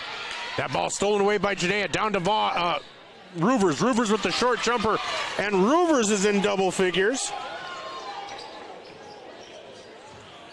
As Vermillion now leads 38-22. A lead of 16. That ball is knocked out of bounds off of Vermillion. No, it's off of West Central. Vermillion will inbound with 3:43 to go here in the third quarter.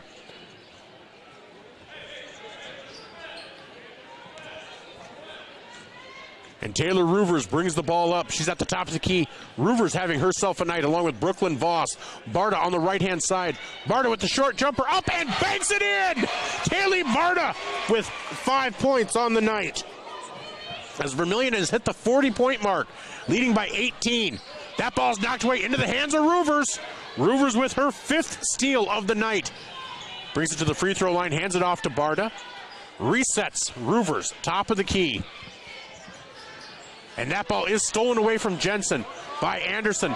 Anderson, and that has to be a double dribble? No. Not a double dribble, not a travel, nothing. All right. So here is Molly Anderson on the left-hand side, 4-3, no good. And that rebound to Chandler Cleveland. Cleveland with her 4th rebound, 6 points, 4 rebounds for Chandler. And that ball gets to Barta. They're going to have to get the ball across. They have 2 seconds. 2 seconds. And that is a timeout called by Coach Brooks. And I think that's going to be a full timeout, but that saved him from a turnover. And that is a full timeout. So we'll take a 1-minute timeout here on ESPN Radio, 101.5 FM, 1570 AM, KVTK, Vermillion Yankton, and Vermillion streaming on YouTube.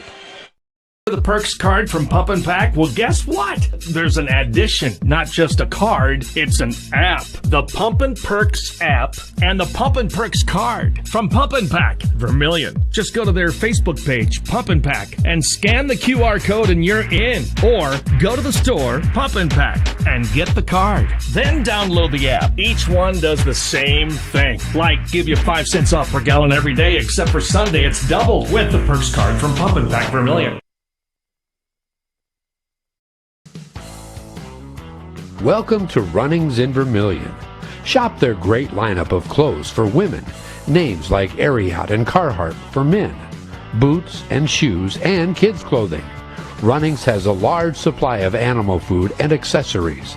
Love the outdoors? See the selection of ammo, firearms, and fishing equipment. For everything you need, walk through the doors at Runnings, your home, farm, and outdoor store, Vermillion.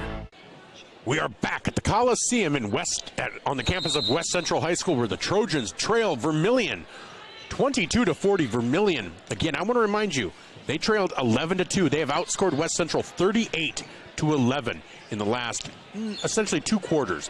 Jensen gets it down to Janaea Cleveland, up and in. That is a 20-point lead for Vermillion, and those are Janaea's first points of the night. And that ball is stolen away by Chandler. Ahead to Janaea. And that's a quick 4 points for Janaea. Chandler with the assist. Brooke Jensen had the assist earlier. High pressure. Vermillion leads 44-22. Steal by Brooke Jensen. Back into the hands of Janaea Cleveland.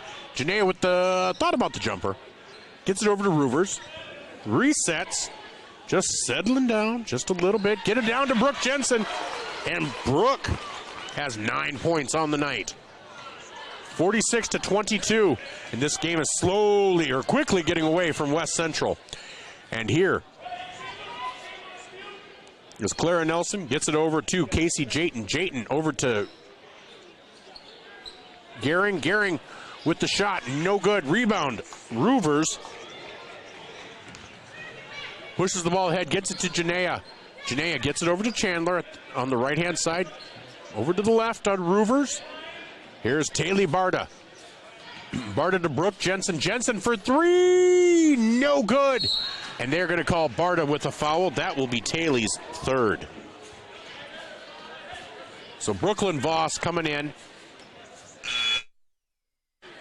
But she's going to come in for Janaea Cleveland.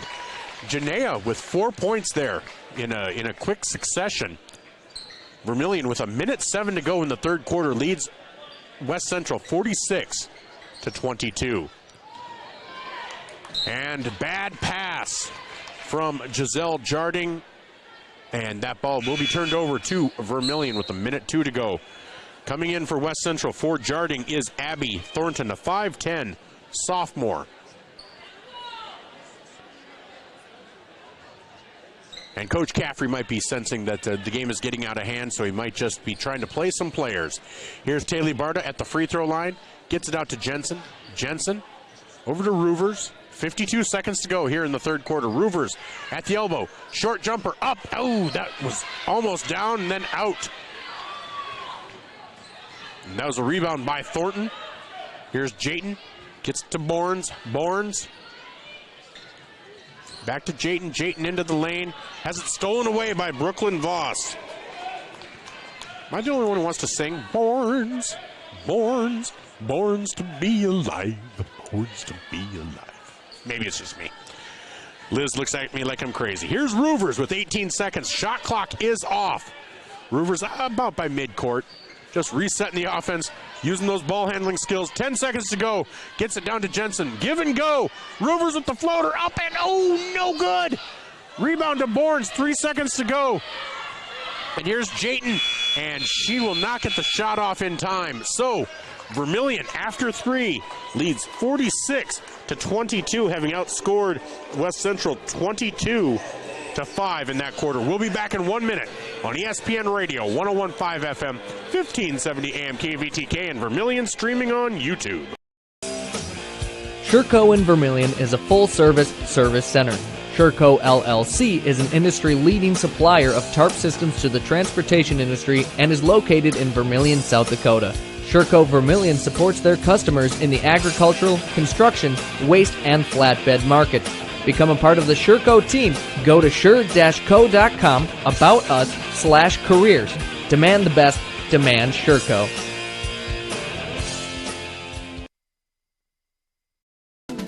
Visit our sleep experts at the Yankton Slumberland. With over 50 mattresses to choose from, we carry every price, free financing options, and the most trusted brands in the nation like Stearns & Foster, Sealy, and Tempur-Pedic. Snoring or lower back pain tormenting you? Seek relief with an adjustable power base. Fall asleep faster and cooler with our sheets and pillow selection. With a 120-night sleep trial, you can't make a mistake. See us today at the Yankton Slumberland, 2401 Broadway. We are back at the Coliseum in Hartford, South Dakota, on the campus of West Central High School, where the Vermillion Tanagers, Lady Tanagers, lead the West Central Trojans by a score of to 22. Since the middle of the first quarter, they have outscored West Central 44 to 11. Roovers out there, the original starting five out there for Vermillion. Roovers on the right-hand side, gets it down to Jensen in the corner, into Chandler. Cleveland out to Janea. Janea picks up the ball, gets it to Roovers. Roovers has 11 points. Here's Jensen for three. That is the third Tanager in double figures, as Brooke Jensen is now the leading scorer on this team with 12 points tonight. 7:23 to go. Vermillion looks like they are going to get their second victory on the season. Here's Stoffren out to Jayton. Jayton with the three, no good. Rebound by Stoffren. Jayton gets it over to Borns. Borns has hit 3 threes tonight. Cross-court pass to Jayton. That is, whoa! And that's going to be called a jump ball. And that will be in favor, I believe, of West Central. So we are a minute into the fourth quarter. Vermillion leads 49 to 22 on a three-pointer by Brooke Jensen. Ball is stolen away, knocked away by Janea, but into the hands of Taylor Roovers. I believe that will count as a steal for Taylor. Brooke Jensen thought about the three, gets it down to Brooklyn. Brooklyn with the short jumper, no good. Rebound. West Central with Raina Gehring. Gehring gets it into the hands of Alexa Borns. Borns picks up her dribble, gets it over to Casey Jayton. Jayton over to Stoffren. Stoffren for three. Oh, in and out. Rebound. Roovers. Roovers has been all over the place tonight. This might be the best game I've seen her play in her career. Brooke Jensen from just outside the free throw line. No good. Rebound to Thornton. With 6:10 to go, Vermillion leads 49 to 22. That ball into the hands of Brooklyn Voss, but she stepped on the line, so back into the hands of West Central. Taylor Barta to check in for Brooke Jensen. Wonder if that might be the last we see of Brooke tonight. With a 27-point lead, see if we start getting the reserves in for Vermillion. Coming in for West Central, coming in for Jayton, is Molly Anderson. Here's Raina Gehring to inbound the ball. Gets it into Molly Anderson. Anderson gets it down to Stoffren. Cross-court pass is stolen away by Janea Cleveland. It's her fourth steal of the game. Taylor Barta on the block, goes up, and she is fouled on the shot. Barta will go to the line to shoot two.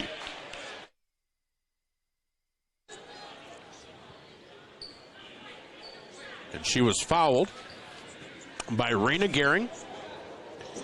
Gehring's second personal.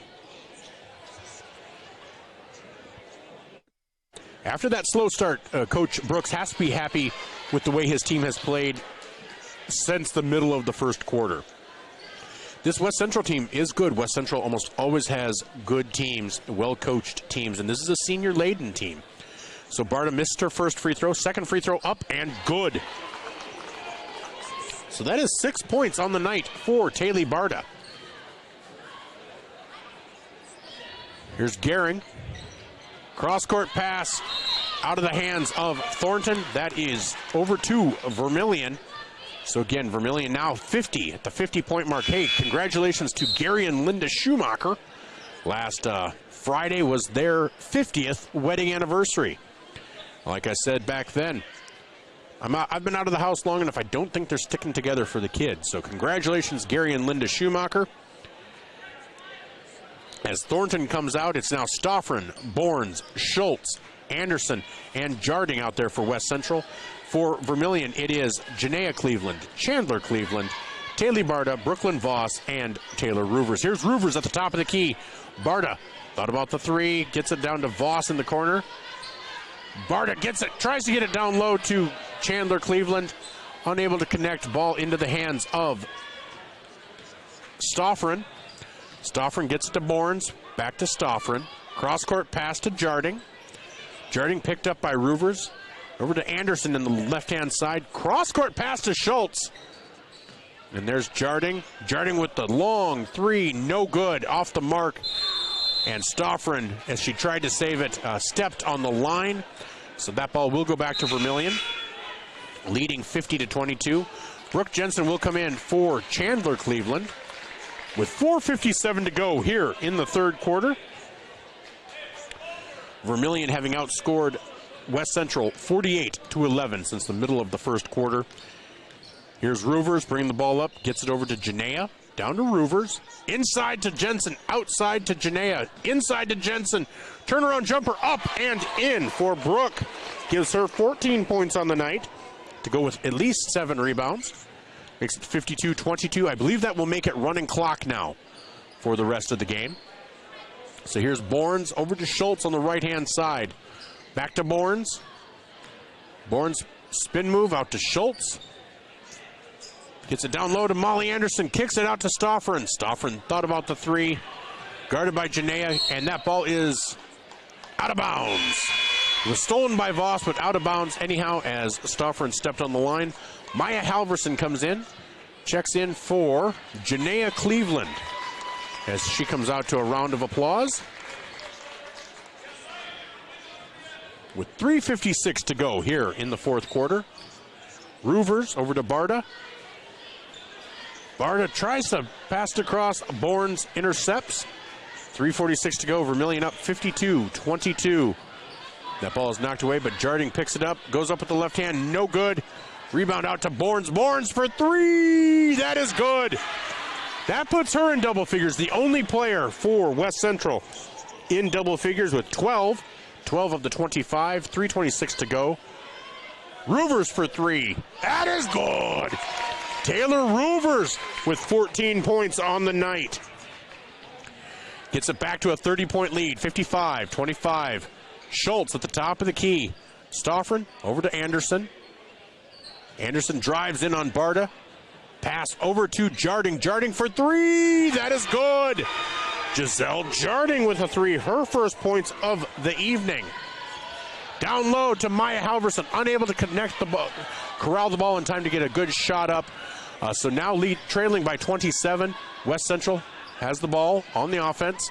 That ball is picked up by Roovers with the steal. Drives in. Goes up with the left hand. No good. That is Roovers' 7th steal of the night, though. And Stoffren goes up, and that is good. No, they're calling her for a... No, sorry, rotation. I thought they were calling her for a travel. I was like, holy moly. So Stoffren now with 6 points on the night. So out comes Anderson, Stoffren, Bournes, Jarding, and Schultz. In for West Central, we have Gearing, Kramer, Meters, Jayton, and Thornton. Barta in for Vermillion. It's Halverson. Over to Mackenzie Richardson. Madigan Wallen in there as well. And Taylor Barta and Bailey Baylor. So a minute 47. Reserves will be playing. And Halverson with the foul on Thornton. Clock will continue to run as the lead did reach 30 at one point. Nope, they did stop it this time. So foul is on Maya Halverson, her first personal. Now this is our first doubleheader. We'll see if Coach Brooks comes up to speak with us at halftime, or between games or at halftime. Hopefully he'll come up and talk with us. But there's Thornton with a free throw, makes it 55-31. 24-point lead for Vermillion. And that three-point attempt is no good, but rebound to Vermillion as Madigan Wallen comes down with the rebound. Minute 19 to go. As I said, clock will continue to run. And here's Taylor Barta. Barta over to Baylor. Baylor down to Halverson. Halverson just off the block. Gets it back out to Baylor. Over to Barta at the top of the key. Wallen gets it down to Mackenzie Richardson. Barta for 3. No good. And that will be out of bounds. Clock will continue to run, though. 55-21. Vermillion leads West Central. Vermillion will go to 2-0 on the season. Remember, this is a West Central team that defeated Baltic 70-36, I believe. And Thornton with another 2 points gives her 3 on the night. So it is going to look closer than it actually was, as it's now a 22-point lead. Here's Wallen, down to Halverson, into Barta, down to Richardson, and that ball is out of bounds, and that will probably be the end of the game. 11 seconds to go. 9, 8. Barta will inbound the ball, gets it into Halverson. Halverson gets it over to Wallen. 3, 2, 1, and that will be the game. The Vermillion Lady Tanagers 55, West Central 33. We'll be back with our post-game / pre-game show after these messages on ESPN Radio 101.5 FM, 1570 AM, KVTK, Vermillion, Yankton, and Vermillion streaming on YouTube. Get the finest wood in the neighborhood, down at the lumberyard, down at the lumberyard. But it's not just wood at the lumberyard. With a wide variety of quality building materials, the folks at the lumberyard can help you with all of your project needs. Whether it be paint, siding, cabinets, windows, or of course lumber, the lumberyard is ready to help. The best wood in the neighborhood at the lumberyard, 1000 West Cherry Street in Vermillion.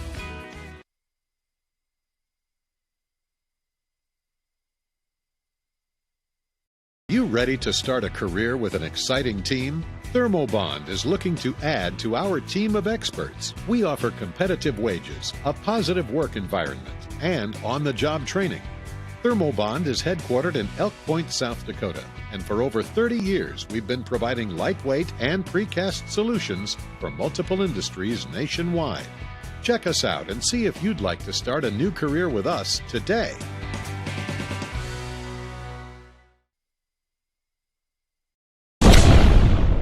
Todd's Electric, your full-service electrical contracting company. Todd's Electric services residential, commercial, agricultural, and industrial customers. From the simplest service call to the most complex design-build project, Todd's Electric has the expertise to do it right. Call Todd's Electric for all your electrical needs. Todd's Electric, helping you control all things electric. Except for lightning. Todd's Electric. Go Tanagers. Last week, a guy walked into the UPS store in Vermillion. He did not notice the copiers, the printers, the mailboxes, the banners, the posters, not even the business and shipping supplies. It was like he had blinders on. Hi, this is Jay with the UPS store in Vermillion. Many people don't see everything we have to offer when they stop by the UPS store to ship their packages. They miss all the things we have, like printing, designing. We even offer notary services here at the UPS store, located on Cherry Street in Vermillion. Welcome back to the First Dakota National Bank post-game show as we recap the Vermillion Tanager victory over the West Central Trojans, 55-33. Again, just a reminder, at one point in the middle of the first quarter, West Central led 11-2. So in the end, Vermillion outscored West Central 53-22. Leading the way for Vermillion, you had Taylor Roovers with 14 and Brooke Jensen with 14, followed by Brooklyn Voss with 11, Taylor Barta and Chandler Cleveland with 6 each, and Janaea Cleveland with 4. In addition, Taylor Roovers had 3 rebounds, 2 assists, and 7 steals. Brooklyn Voss had 4 rebounds and 1 steal. Janaea Cleveland, 3 rebounds and 4 steals. Chandler Cleveland with 4 rebounds, 1 assist, and 1 steal. Brooke Jensen, 7 rebounds, 2 assists, and 2 steals. So a great night all around for all of the Tanager players. 6 players ended up scoring. And fairly balanced. That's exactly what Coach Brooks is looking for, is that balance. And so Brooke Jensen showed well. I think this was Taylor Roovers' best game so far that I've seen her play. Just well composed out there as the point guard, never letting anything rattle her, as the Vermillion Tanagers come out onto the court in their black uniforms. You can see it, black uniforms with red and white striping, red numbers with white trim. And the West Central Trojans out there with their white uniforms with blue trim and gold accents. Again, Vermillion, or the Trojans, will be led by Jake Kuhl, who is a Northern State recruit and a 7-footer. They'll also be led by Crew Hire, a 6'4" senior forward who will be going to USD to play football for the quarterfinal playing USD Coyotes, who just ended their great season. Most victories in school history, especially at the D1 level. Also, a name that you might have heard, whether you listened in the postgame last week, or, well, you're going to hear it with when we talk to Coach Siddig here in just a moment. Connor Mebius is a name that you're going to want to hear. He's a freshman point guard. He is 5'8", a freshman guard, but Coach Drake mentioned Mebius, and that he's going to be somebody that we're going to be hearing a lot from, that he's going to probably be a 4-year starter for this West Central team. So I had a chance to sit down with Coach Jacob Siddig of the West Central Trojans, and here is that conversation right now. Welcome back to our coaches' conversation. On the line, West Central boys head basketball coach Jacob Siddig. Coach, how are you doing today? It's a new week after kind of what was a tough weekend for the team. We're happy to be able to get back to work today at practice, and then have another chance to play tomorrow night against Vermillion. So yeah. Well, and it was a close matchup. You know, Del Rapids, considered one of the top teams in Class A, but Class A, I feel like this year is going to be, especially after years of Dakota Valley dominance, this year it's as wide open as I've seen it in a number of years. Yes, I definitely would agree. I think there's some teams at the top that are definitely going to separate themselves as the year goes on. Sioux Falls Christian and Lennox, and Hamlin is kind of a sleeper. I shouldn't say a sleeper because everybody knows how good they were last year. But after kind of those top teams, and don't rule Dakota Valley out, as I know you won't, but while they lose all their big horses from last year, they still have a lot of really good players back. But yeah, it is the kind of the middle, that next wave of teams. There's a ton of teams that are all very equal, especially the middle of the Dakota 12 Conference. It's going to be a battle, as it showed on Friday night for us. That every game you have to play up, and you have to show up and play well in order to win. You really do. You really do. And, and it's one thing, it's great to finally get the, after all the practices, to finally get the season started. You always wish you could start off with a win, but sometimes you can take as much away from a loss, especially when you've incorporated some new players, especially some new starters. You can almost take as much away from a loss as a win this early in the season that you can apply moving forward. What was your takeaway for your team coming away from Friday?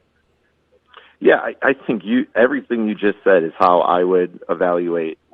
We now have a lot of things on film that we can look at. You never really know what, like you just said. I don't know if you knew that, but we do have a lot of new guys that are playing for us. Only really 3 guys that have experience in our program playing varsity basketball, and you never really know how they're going to react and respond to game situations until you get them into the game situation against a different team. And now we have that on film, and we can go and we can look at these X and O's things we got to do better, or maybe a little bit of effort thing here or there, and because it is nerve-wracking going into that first game. But I think we played hard. Our desire is there. We have a lot of skill. We have a lot of height. And so if we can get the X's and O's stuff on the court, fixed, and you wouldn't expect it to be mid-season form after only a couple weeks of practice, but and so yeah, we have a lot to go on now. Well, you really do, and you talked about having height, and one of the biggest names, pun intended, is Jake Kuhl, the Northern State commit, a 7-footer who played at Irene Wakanda. I had a chance to call a couple of his games last season. Good height, pretty good ability. You also get Will Cool at 6'8", but you also, besides them, you have a number of players at 6'4", 6'2", so you do have quite a bit of size. How is that something that you'll be able to utilize, maybe hopefully to your advantage this season? Yeah, obviously that is a huge basketball team compared to what most teams you see in high school, and it is, our goal is to try to pound it inside, and try to feed our posts to see if they can score around the rim. And then not only scoring, like throwing it to them and scoring on with the post move, but we should dominate on the boards, on both the offensive and the defensive side of the ball. And frankly, it was something that we didn't do very good on Friday night against Del Rapids, is we did not score the ball inside very well. We only had eight points in the paint. And when you're thinking as big as a basketball team as we are, we need to focus on getting the ball in there first and playing inside out. But that will be our goal moving forward every game. Dells is big. Dells also puts 6'9" on the floor. They have a guard that's 6'7" who's good. And so they are not a small basketball team either, and that affected us a little bit. But I'm sure that you've covered enough Vermillion games to know that Vermillion is not very big, but they are extremely fast and quick and play a different style than what we're going to play. So it's going to be kind of a battle of different styles tomorrow night. Our goal is definitely to try to pound inside and beat them that way. Well, and that does lead me to my next question. You are playing a team in Vermillion that doesn't have much size. Cole Tweeten is kind of the biggest player. He didn't play much last year, so kind of an unknown. I know he played some summer ball. They graduated the one player of size, Carter Skogsberg, who was more of a space occupier more horizontal than vertical, but was a tough presence down there last year. So they are going to be relying on their speed and their movement. How do you prepare for something like that? Because they have their kind of their big four with Zone Robinson, Carter Hansen, Trey Hansen, and Bryson Skogsberg, who can drive, but then can also hit it from the outside. Yep. Yeah, it's going to be a challenge for us on the defensive end of the floor to match up with their guards and how quick they are, because even their bigger guys like Carter Hansen's definitely, Carter and Trey are pretty much about the same height. Carter's just a little bit bulkier because he's a little bit older, but even him, who's a little bit bigger player, he still plays as a guard and has guard skills. And so it is going to be, we're really going to have to get back in transition for sure. We have to take care of the basketball, because if I'm watching the South Sioux City game, they turned South Sioux City over so well, and then that allowed them to get out and run. And they got easy bucket after easy bucket. And if we turn the ball over against their press, it's going to be tough for us to stay in the game, And so if we can take care of the basketball, and then we're going to have to get back on them, and then frankly we're going to have to guard the 3-point line.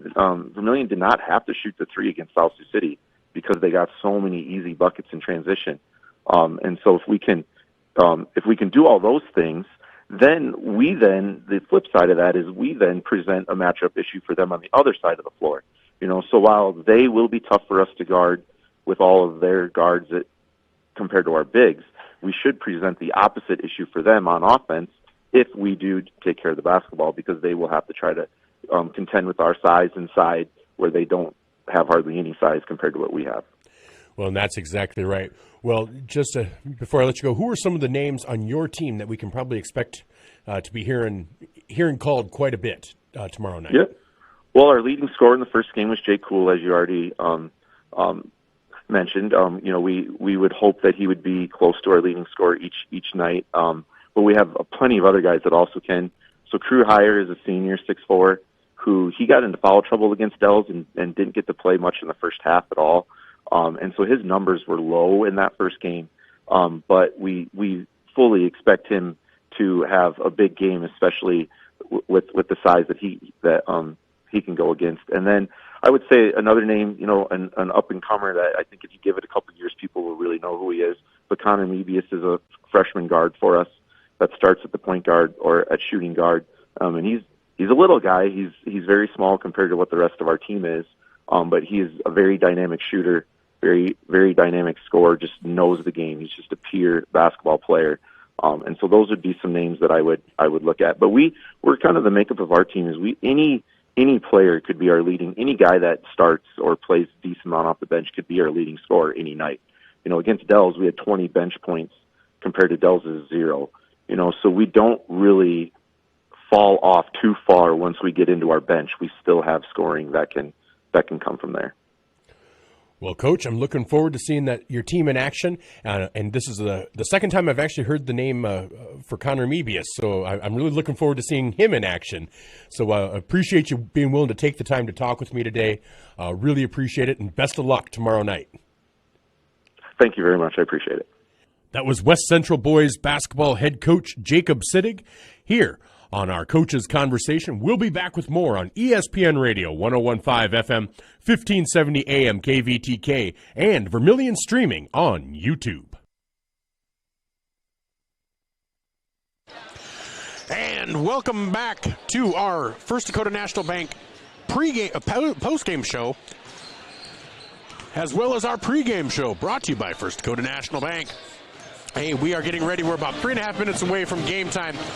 The West Central Trojans are hosting the Vermillion Tanagers. West Central is 0-1, having lost to Del Rapids in overtime, 51-49. Big story, no pun intended, is Jake Kuhl, who we saw in Irene Wakanda last year, the 7-footer, is now playing for West Central. He's also a Northern State commit. And so this will be a tough matchup for Vermillion.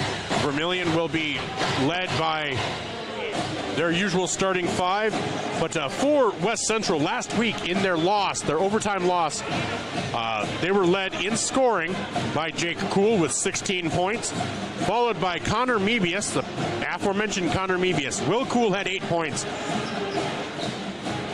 Trevin Price with 5, Carter Tetzloff with 5, Brody Herr with 7. Crew hire. Now he's going to normally score more than 3. He got in foul trouble early on, and so that affected the way he was able to play. And so this is going to be a good matchup. Vermillion or West Central led in minutes by Jake Kuhl, Connor Mebius, Crew hire, Trevin Price, Brody Herr, Will Kuhl, Carter Tetzloff, and Luke Knight. As far as rebounds, total rebounds, Jake Kuhl had 6. Actually, not as many as you'd think, I would have thought. Also, Brody Herr had 6. Will Kuhl and Trevin Price both had 5. Crew hire had 2. Carter Tetzloff 4, and Connor Mebius with 3. Connor Mebius had 5 assists.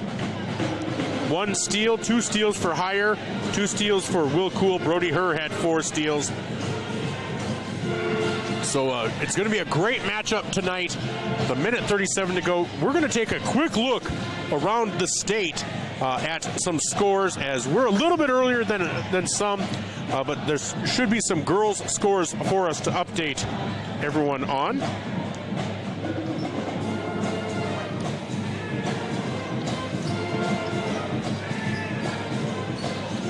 So looking at scores from around the state, AA girls. If I can get that to pull up here.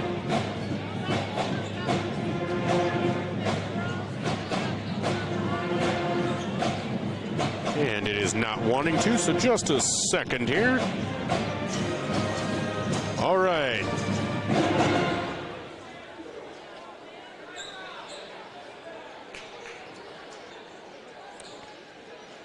Well, we're going to take a look at that. I apologize. Just one moment. Over on Classic Hits 106.3, Joe Van Gore is ready to bring you the Gazelles as they are taking on the Washington Warriors in Sioux Falls. And Zach Spears bringing you the Bucks as they are taking on the Washington Warriors in Yankton.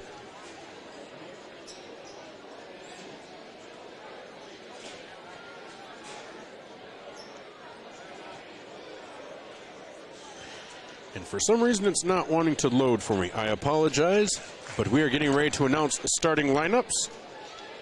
So just one moment here. With the announcements being done before the first half of our doubleheader, let's go straight into the starting lineup. and they will be going straight into starting lineups. For Vermillion, it will be captain and senior Connor Rohrig, Bryson Skogsberg, Zone Robinson, Carter Hansen, Trey Hansen, and the first players off the bench will be Cole Tweeton and Landon Cerny.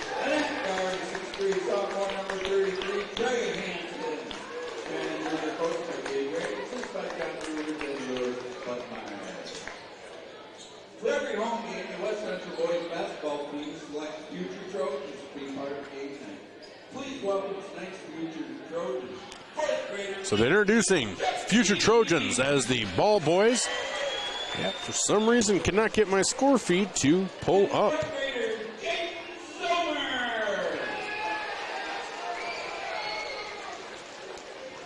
Otherwise, I'd be giving you scores right now. I apologize.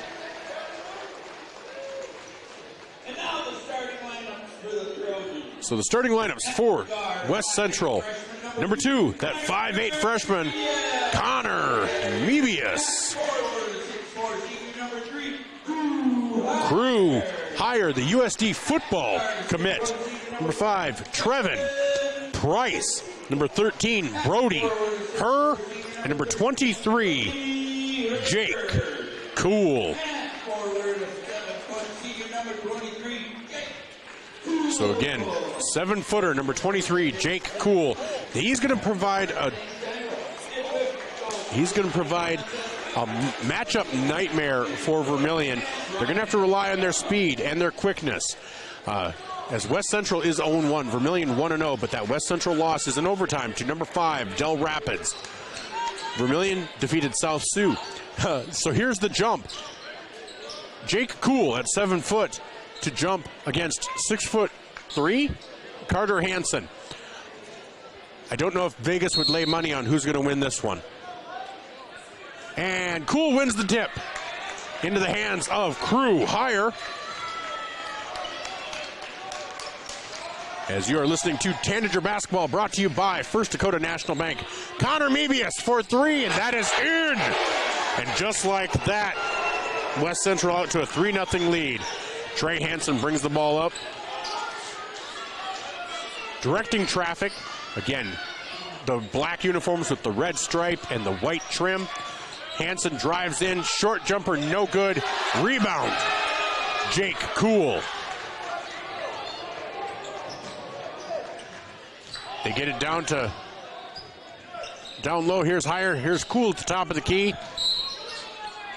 And they're going to call a charge on her. Nope. On Mebius. That's Mebius's first foul. So we're 44 seconds in.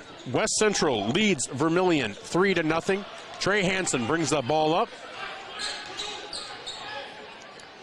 Skogsberg over to Zone. Zone thought about the 3.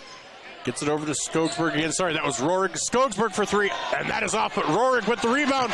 Up with the left hand and in. So 2 points for Connor Rohrig. Steal for Zone Robinson. Up and in. Zone Robinson with 2 points. Vermillion now has a 1-point lead. And that's what Coach Jay Drake said. He'd have to rely on speed. They get it down low. Up and no good. Cool with the rebound. Up and no good. Cool with the rebound. Turns around. And that is... They're going to call a jump ball. They're calling a jump ball. Carter Hansen thought they were calling a foul on him, but they're calling a jump ball. It is Vermillion's favor. Boy, Jake Cool had a lot of point-blank attempts and unable to hit. 6.5 to go. Vermillion with a 4-3 lead. But Cool has like 4 or 5 rebounds already. Carter Hansen with the ball, looks to drive in, gets it out to Trey Hansen. Trey drives in, short jumper, and leaves it just short.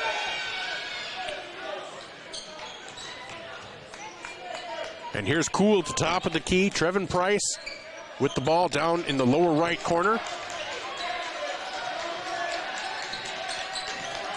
Gets it out to Brody Herr, over to Mebius. Mebius drives in, and that is blocked by Skogsberg. Hansen with the ball, doesn't have the numbers. Will he drive in? And he They're going to call a charge on Carter Hansen. I am not quite seeing where they're getting that call. Not seeing where they're getting that call at all, but yet they make it. So, West Central with the ball now. Mebius bringing the ball up. Vermillion with a 4-3 lead just over 2 minutes into the game. They get it down to Heyer. Heyer brings it in. And they get it to Mebius down low. And that is into Brody Herr. Herr with 2 points makes it 5-4 in favor of West Central. Trey Hansen brings the ball up. Gets it off to Zone Robinson. Zone drives in, kicks it out to Connor Rorig. Rorig for 3! Connor Rorig with 5 points.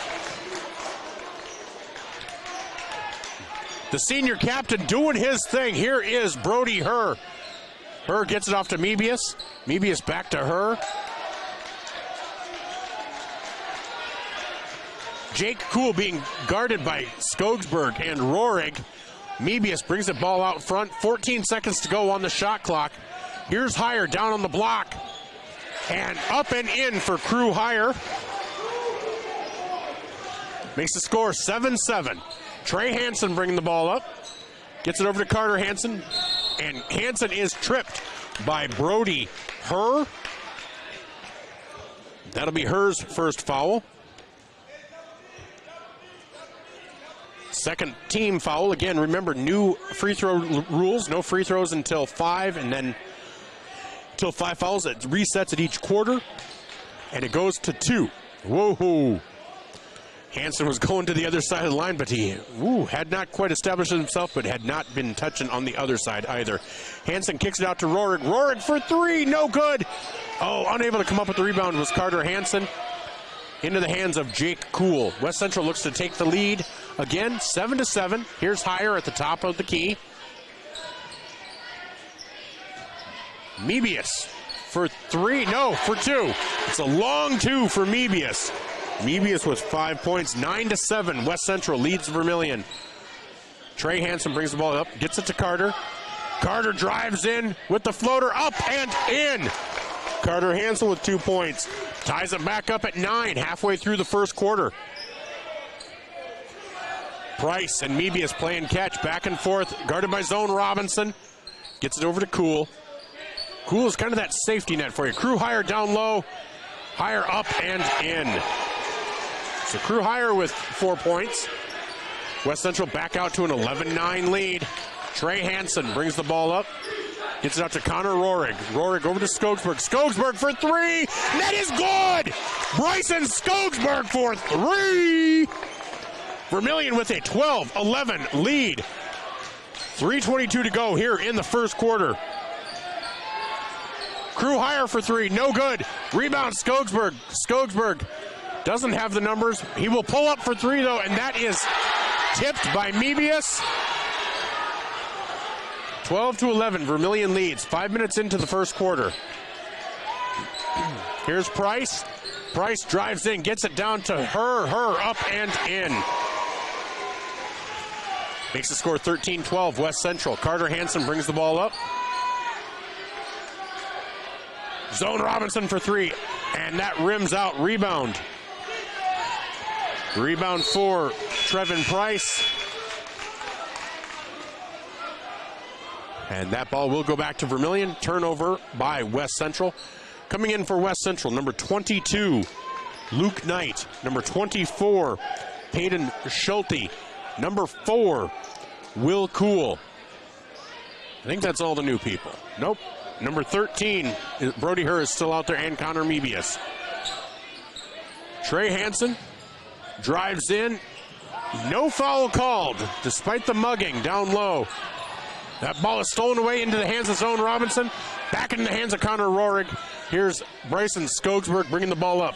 Vermillion trails 13-12. 2:20 to go here in the first quarter. Ball is knocked away. Will Kuhl, and he loses it on the way up. Trey Hansen with the rebound. Hansen drives, and he will go in, up with the right hand, up and in for Trey Hansen. Vermillion back in the lead, 14-13. 2 minutes to go here in the first quarter. This has been back and forth, back and forth. That ball goes to Brody Herr on the left-hand side. Now over to Will Cool. Hayden Schulte has it in the hands of Luke Knight. Brody Herr, Connor Mebius, and he traveled.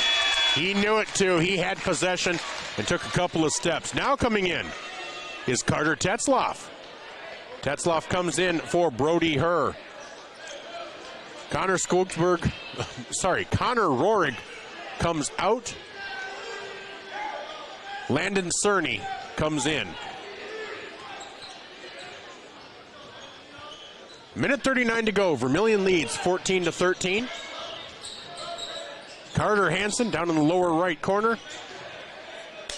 Thought about the three, gets it down to Landon Cerny. Cerny back out to zone. Zone drives in, kicks it out to Carter. Carter, and they're going to call Carter for a travel. Both boys and girls tonight, I'm just aghast with the officiating. And I know we're short on officials, but wow, it's just been some weird calls. Peyton Schulte over to Will Cool. Cool down low, up and in for Cool. Makes the score 15-14 for Vermillion, or in favor of West Central. Trey Hansen over to Skogsberg. Skogsberg has the ball knocked away.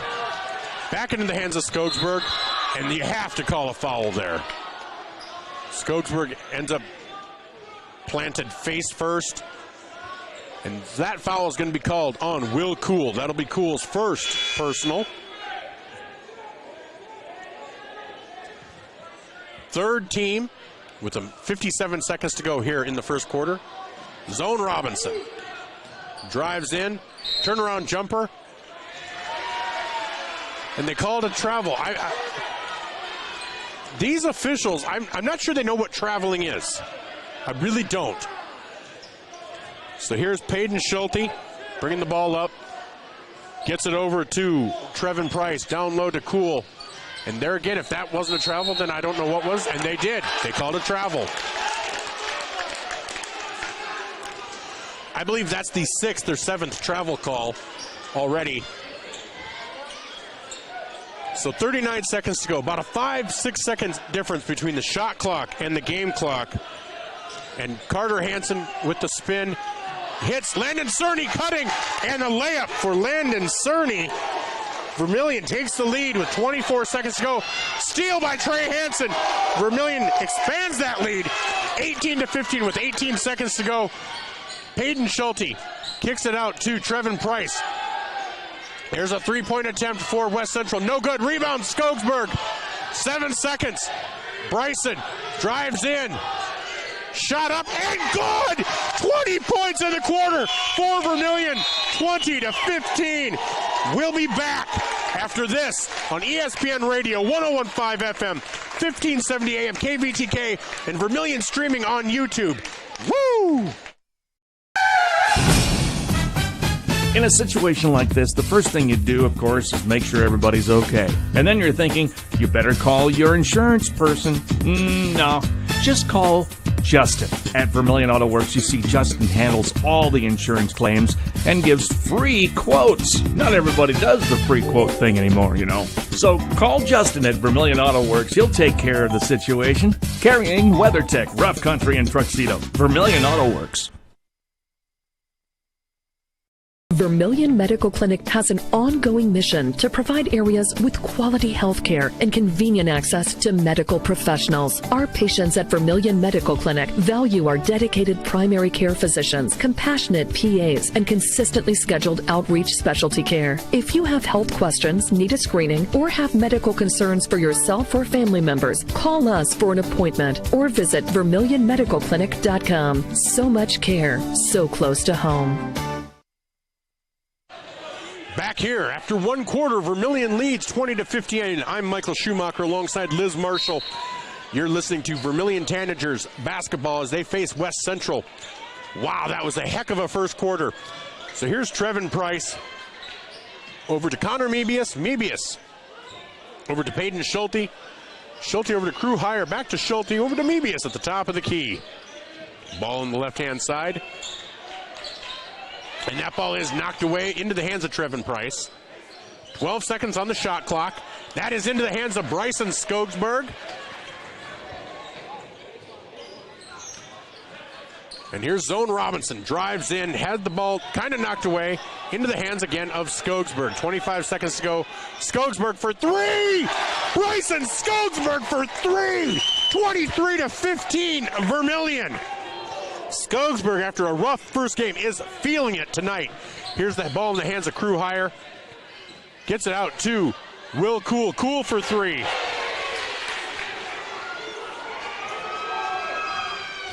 Makes it 23-18. 1 minute into this third quarter. Here's Connor Rohrig. Second quarter. Well, I guess I'm just excited. Thanks, Liz. There's a long shot into the hands of Carter Hansen. Hansen up and good. Carter Hansen with 4 points. Vermillion expands that lead to 7. Trevin Price gets it into Will Cool. Over to Peyton Schulte, into Crew Hire. And they're going to call a block on Bryson Skogsberg. And Coach Jay Drake can't believe it. Oh, my. So Bryson Skogsberg with his first personal. Oh, there's a discussion here. Are they going to decide to call it the right way and call it a charge? Call it an offensive foul? They might. Everyone's lined up because it looks like but there's a real discussion here among the officials. They have not announced a foul yet. They have not announced who it's on. And they are coming to the scorer's table. And they are going to, what are they doing here? So they are calling it a foul on Bryson Skogsberg. I guess I'm not sure what the discussion was. Discuss it, and still get the call wrong, but that's okay. 6:26 to go here in the second quarter. First free throw for Hire is short. Jake Cool comes in for Will Cool. Brody Hire comes in for, not quite sure who he came in for. Somebody, Peyton Schulte, we'll say. So it's Hire, Jake Cool, Connor Mebius, and Trevin Price out there. Free throw is good, 25-19. 6:21 to go. Vermillion with a 6-point lead. Zone Robinson with the ball.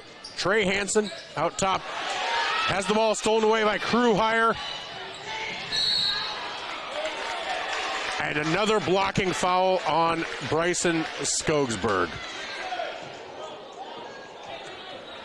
Now this one I don't object to. The first one was a travesty.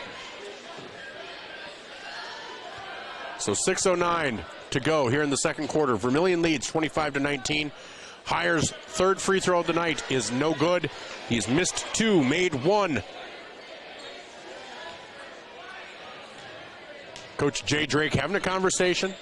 Next free throw, no good. Rebound, Carter Hansen. Hansen trying to push the ball up. And he goes up, and he is fouled. Blocking foul on Trevin Price. At least they're calling it unfairly fairly, I guess. Liz agrees. She says, I'm quite wise. So Carter Hansen at the line to shoot 2. 25-19, Vermillion leads. First free throw up for Carter Hansen is good.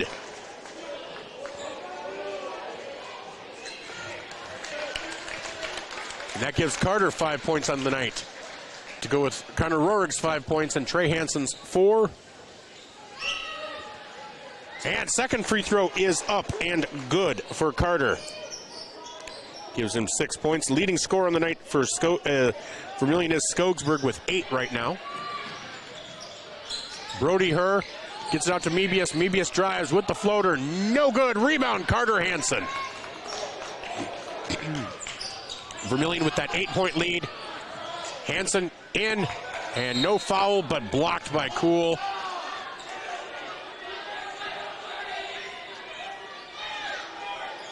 So Trey Hansen to inbound the ball, gets it into Zone Robinson, back down to Hansen. Hansen up, and are they calling it a shooting foul? Yes, looks like a foul on the shot. on Trevin Price. That'll be Price's second personal. Trey Hansen will go to the line to shoot 2. Trey with 4 points on the night. First free throw up and good for Trey. Coming in, Peyton Schulte for Trevin Price. Vermillion now has a 9-point lead, looking to make that double digits.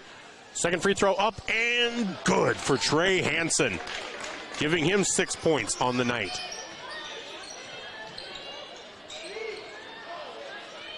And the ball gets down to Crew Hire. Hire corrals that and stolen away by, nope, stolen back. Jake Kuhl guarded by Landon Cerny. Peyton Schulte gets it over to Mevius. 3-second call on West Central. That is a turnover. So Vermillion with a 10-point lead with 5:19 to go here in the second quarter. Trey Hansen brings the ball up. It's Hansen, Robinson, Hansen, Cerny, Carter Hansen for a long three. And they are going to call a foul on Connor Mebius as Cerny had control, had the rebound, and Mebius backed into him. That'll be the third foul of this quarter, and that will be Mebius's second personal.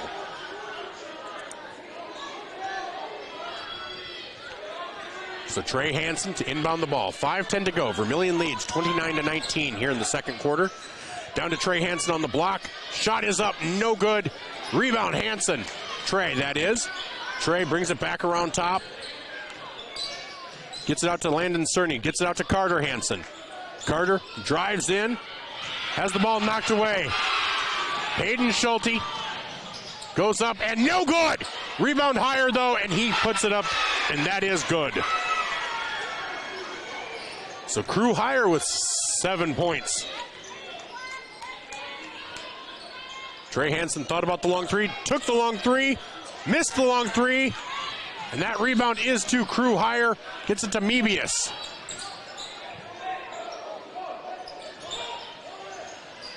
Over to Brody Herr, and that ball is stolen away by Landon Cerny. Nice defense by Cerny. Vermillion leads by 8. Connor Rohrig gets it out to Trey. Trey drives in the lane, goes up with the right hand, and they are going to call a foul on Peyton Schulte. A foul on Schulte.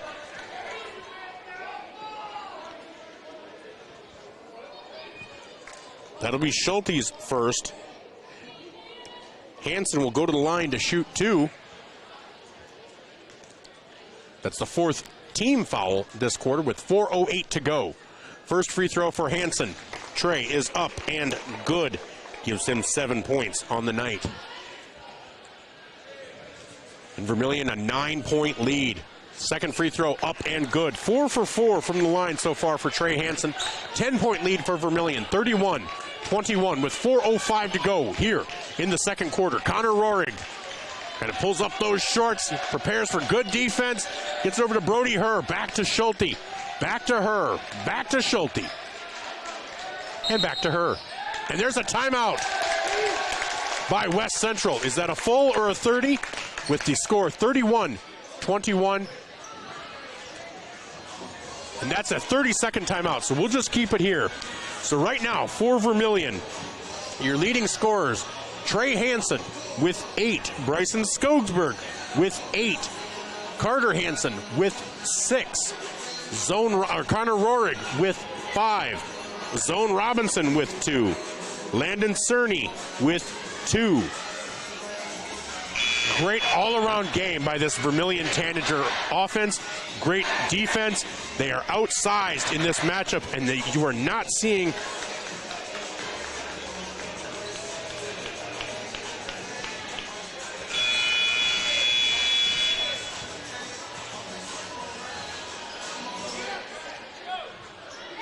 so 31-21, Tanagers over Trojans. Here's Brody Herr inbounding to Peyton Schulte. Here's Crew Higher down on the block. Defended by Carter Hansen. Gets his own rebound. Up and in for Crew Higher. Hired the USD football commit. You can see he's a beast down low. 3:32 to go. 8-point lead for the Vermillion Tanagers. Here's Landon Cerny. Trey Hansen out on the top of the key. Floater is up and no good. Knocked out. And that is out of bounds. Peyton Schulte. So that will go back to Vermillion with an 8-point lead with 3:17 to go here in the second quarter. Vermillion has outscored West Central by a score of 11-8 in this quarter. Trey Hansen with the ball out top. Hands it off to Zone Robinson. Robinson looks to drive. Here's Connor Rohrig for three. No good. Knocked away into the hands of Connor Mebius. Mebius bringing the ball up. And here's Crew Hire. Looks to drive. Cross-court pass to Schulte. Schulte defended by Trey Hansen. Over to Brody Herr. Back to Mebius at the top of the key. 2:44 to go. Vermillion with that 8-point lead. It's been as big as 10. Here's Brody Herr over to Mebius. Over to Cool for a long three, and that is nothing but air. So that will go back to Vermillion. 31-23 with 2:29 to go.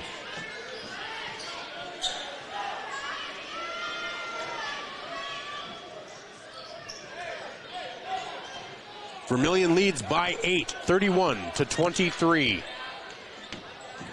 2:23 to go. Trey Hansen bringing the ball up. Trey Hansen, the leading scorer right now with 8 points for Vermillion. Carter has the ball knocked away into the hands of Trey Hansen.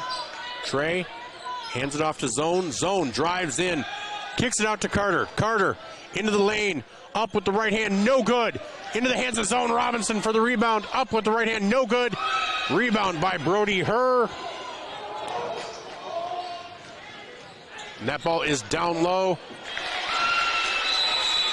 to Luke Knight, and that's going to be a timeout for Vermillion. That's a 30-second timeout, as Vermillion's lead is down to 6. So again, we will keep it here for a 30-second timeout. That was called by Vermillion. Right now for Vermillion, Trey Hansen with 8 points. Carter Hansen with 6. Bryson Skogsberg with 8. Connor Rohrig with 5. Zone Robinson with 2. Landon Cerny with 2. So it's been a good all-around game for this Tanager defense and offense. They are outsized. As I said, Vermillion, or West Central out there, has a lineup right now with Crew Hire at 6'4", Trevin Price at 6'1", Luke Knight at 6'2", Peyton Schulte at 6'2", Jake Cool at 7 feet. No, Jake Cool is not out there. It's Will Cool at 6'8". So Vermillion with the ball, 31-25, bringing the ball up with 1:47 to go in the second quarter. Trey Hansen, defended out top, goes up with the right hand. Unable to complete the layup. Rebound, Will Cool. Here's Connor Mebius bringing the ball across midcourt. Gets it out to Schulte. Will Cool to top of the key. Gets to Brody Hire. Hire up with the right hand. Up and no good. Rebound, Trey Hansen. Into the hands of Connor Rohrig. Drives in. Right-handed layup for Connor Rohrig. That gives him 7 points on the night. Vermillion's lead back up to 8 with 1:10 to go. Mebius. Cross-court pass to Peyton Schulte. Schulte gets it into the hands of Luke Knight. Knight into the hands of Mebius with 58 seconds to go. 19 seconds on the shot clock. Brody Herr, guarded by Trey Hansen. Looks to get the ball in. Good defense. Connor Mebius drives in. Over to Brody Herr. Herr for a long three, no good. Rebound, Carter Hansen. That's Carter's 5th rebound of the night. Carter on the left-hand side gets it over to Trey. Trey for a long three, no good. Both of these teams are off. Both of these teams have missed completely. No rim, no net, no backboard. So with 32 seconds, the shot clock is off. Vermillion leads by 8 here in the second quarter. Connor Mebius will bring the ball up. It's Mebius, Knight, Schulte, Will Cool, and Brody Herr. Herr goes up with the easy lay-in. So 22 seconds. Vermillion leads by 6. And that's 6 points for Brody Herr. Vermillion will play for the last shot. Hansen, with 13 seconds to go, gets it over to Trey. Zone Robinson was tying his shoe, but he's good to go now. Trey, with 6 seconds to go, drives in, up with the left hand, no good. Rebound, Schulte. Not sure how that wasn't a no foul or anything was called, but that will be the half. After 2 periods of play, Vermillion 33, West Central 27. We'll be back in 2 minutes on ESPN Radio, 101.5 FM, 1570 AM, KVTK, Vermillion Yankton, and Vermillion streaming on YouTube. If you're looking for the perfect fit, Vermillion Vision Care Associates fits like the right pair of glasses. Vision Care Associates has its roots in family eye care, and the doctors are well known for being primary eye care providers. With the ability to treat and diagnose a variety of settings, Vermillion Vision Care Associates is the right fit for you. Plus, they can fit you into a new pair of glasses, sunglasses, or contacts that feel just right. With continuing education, see the best doctors at Vermillion Vision Care Associates. Federal Credit Union, we believe in giving back to the community that supports us. That's why our employees make it a priority to volunteer their time and talents to make a difference. Whether it's improving local causes, fighting hunger, or supporting our local zoo, our team is dedicated to making a positive impact in the lives of those around us. We're more than just a financial institution. We're a part of the community, working together to make it a better place for everyone. Your community, your credit union. Voyage Federal Credit Union. All right, we are back here at the Coliseum on the campus of West Central, and we have Coach John Brooks of the Vermillion Lady Tanagers with us. Coach, boy, after a slow start, the girls just kind of got it together. It seems like you called the timeout at just the right time, and it settled them 11-2, and after that, they didn't look back. Yeah, obviously not the start that you want to get off to on the road against a really good basketball team, and you know, some of the main things we talked about pre-games, we needed to get back in transition defense. West Central does a really good job of pushing at you, and they'll shoot early threes, and we were not good at that in the first few possessions. And then, you know, we want to get the ball inside, and we did an okay job at that, but we just weren't finishing early, so we were just kind of a little quick. So we just needed to settle into the game a little bit, and told the girls I thought our defense from that point on kind of took over, and that was a difference. And it really did. You know, I had Taylor down for 7 steals. It seemed like a really good, well-balanced offensive performance. 3 players in double figures. Brooklyn had a great game. Brooks' shooting touch seemed to be a little more with her tonight than it was in the Canton game. And Taylor didn't seem overwhelmed by the moment. Just a great performance. But the Cleveland girls and Taylor Barta had a really nice game as well. Just seemed like everyone was clicking once it started clicking. Yeah, I thought Brooke did a really nice job once he moved her to the middle of their zone and finding gaps in the middle of the paint, was able to score and make some good passes out of there. And I thought that really helped us offensively. We talked about as coaches, you know, obviously we got in some foul trouble with Brooklyn and Janaea there in the first half. And we thought Taylor Barta came in and gave us really good minutes. She played really well off the bench against Canton, and I thought she did a really nice job again tonight. She really did. You know, we talked about it, how really no significant decrease in the offensive ability of your team, or defensive when Taylor was out there, and Maya as well, because at one point you said you had both Janaea and Brooklyn in foul trouble, so Maya played some significant minutes as well, and didn't seem to interrupt or be a deficiency to the team at all. And that it has to be a nice feeling to know that you can put in some bench players and not lose that momentum. Yeah, you know, that's something that we're trying to develop is some production off the bench. And Maya got some good minutes again tonight. And, you know, she's a long, athletic kid and she's a smart player. She knows where she needs to be. You can throw her in the mix, and you know she's going to be in the right spots. And she defends well.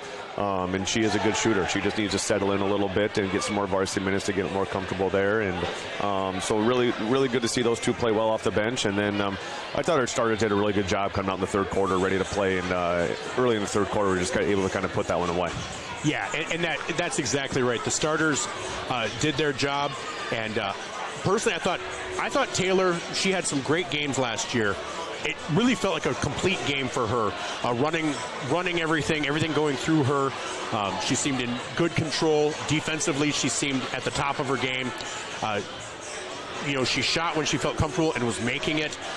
I just thought I thought between last year and this year, I thought this might be the best game I've seen her play this so far. And you know, last year she coming in as a 7th grader, kind of started playing in game 5 or 6, and you know, she was just kind of that spark plug. But this year she's really is a leader for us on the floor, and the girls respect her and know how good of a player she is, and how much easier she's going to make their life too. And you know, and she does a really good job of pushing the ball up the floor. Those kids that run the floor end up usually getting layups because she can throw some really nice passes, and you know, she just kind of complements everything. And when she's going and she can push the tempo and get to where we need it to get to, that's when we're pretty good. Well, and that's exactly right. Well, now you turn around. You have one day, and then Thursday, you get to have your first home game, but it's against a team like Ponca. What's the plan of action?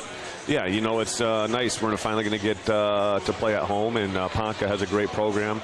Been in the state tournament the last 4 years, and lost some good seniors last year. So they're in a little bit in the rebuilding stage, but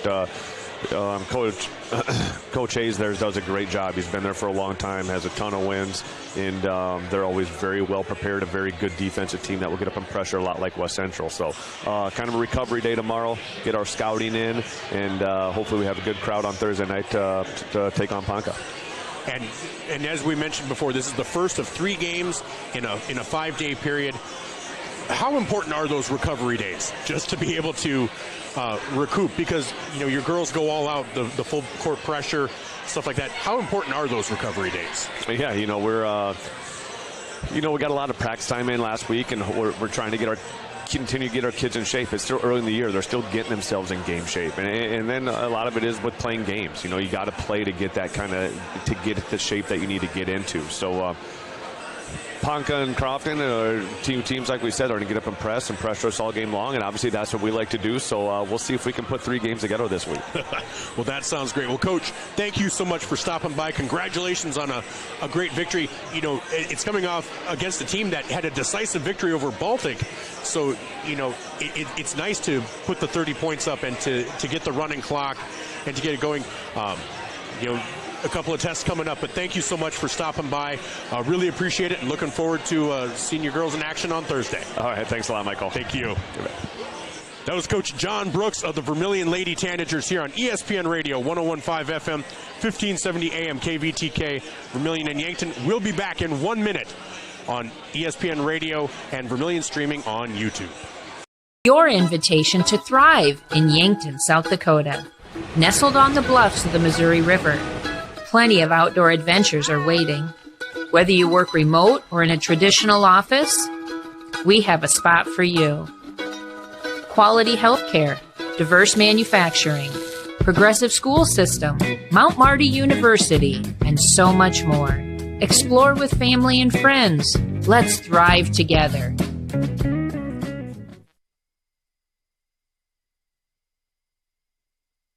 If you want somebody to come into your home and fix everything right the first time, look professional, act professional, treat you with respect, you got to call Kaylin's. When they come in, I feel that they want to be there. I feel that they want to help me. You know, they put on the little booties over their shoes. They had canvas from the garage door all the way down to walk on. They left the furnace room in the basement probably cleaner than it was when they came in. They just do customer service very well. I would recommend Kaylin's to anyone. Welcome back to the Coliseum in Hartford, South Dakota, on the campus of West Central High School, where at the half, Vermillion leads West Central 33-27. We are in for quite the second half as the Tanagers, you know, fought through, but West Central has this size advantage. You just have to wonder if it's going to come into effect in the second half. Vermillion is being led in scoring by Bryson Skogsberg and Trey Hansen with 8 points each. Carter Hansen has 6, and Connor Rohrig has 7. And then Zone Robinson has 2, and Landon Cerny has 2. Carter Hansen also has 5 rebounds on the night. I've been trying to keep track. Not too many rebounds. There's a significant rebounding edge by this West Central team, just because to be expected with their size. For their 27 points, they are being led by Crew Hire with 8. Connor Mebius with 5. Brody Herr with 6. Will Cool with 5. And Luke Knight with 2. I should say Higher has 9. And so that is the way it rolls for the scoring for West Central. As we get ready for this second half, 13 seconds to go. Again, a great game by the girls. Taylor Roovers with a game that I think was the best of her career so far. Also, Brooklyn Voss in double figures, just a nice all-around game. And Brooke Jensen just kind of let the game come to her tonight. So a great game by the girls, and we'll see if the boys can finish it off, see if we can get back-to-back wins for both of these teams as the boys head into the second half against West Central. Starting for Vermillion, same starting 5. Bryson Skogsberg, Connor Rohrig, Trey Hansen, Carter Hansen, and Zone Robinson. Same for West Central. Trevin Price, Connor Mebius, Jake Cool, Brody Herr, and Crew Higher. Vermillion starts off with possession. Trey Hansen brings it across the midcourt line. Gets it over to Connor Rohrig. Rohrig looking to get it down low. Carter Hansen takes it up top. Here's Zone Robinson. Down in the lane, gets it out to Connor Rohrig. Rohrig drives in, and they're going to call Connor Rohrig with the travel. So 19 seconds in, we have our first traveling call of the second half.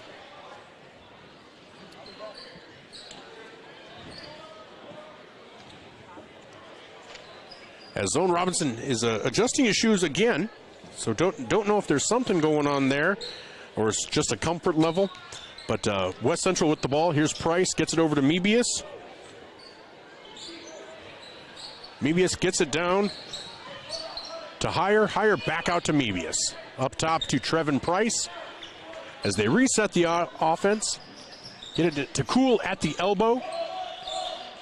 And Higher down to Herr, over to Cool. Cool for a long 3, and that is in.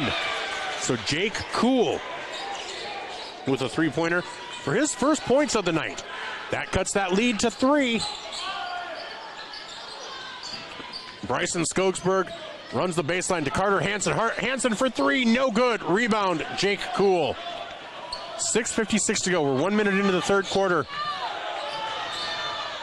Crew Higher up and in. Now it's down to a 1-point lead. And Crew Higher is the first player in double figures. That gives him 11.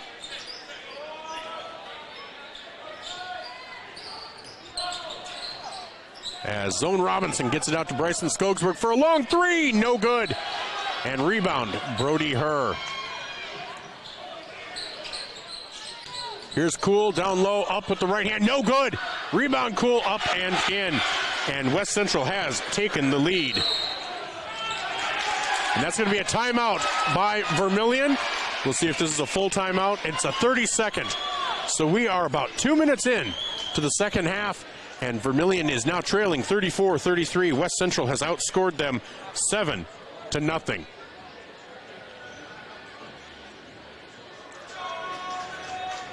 They have her at Crew Higher at 8 points. I have him at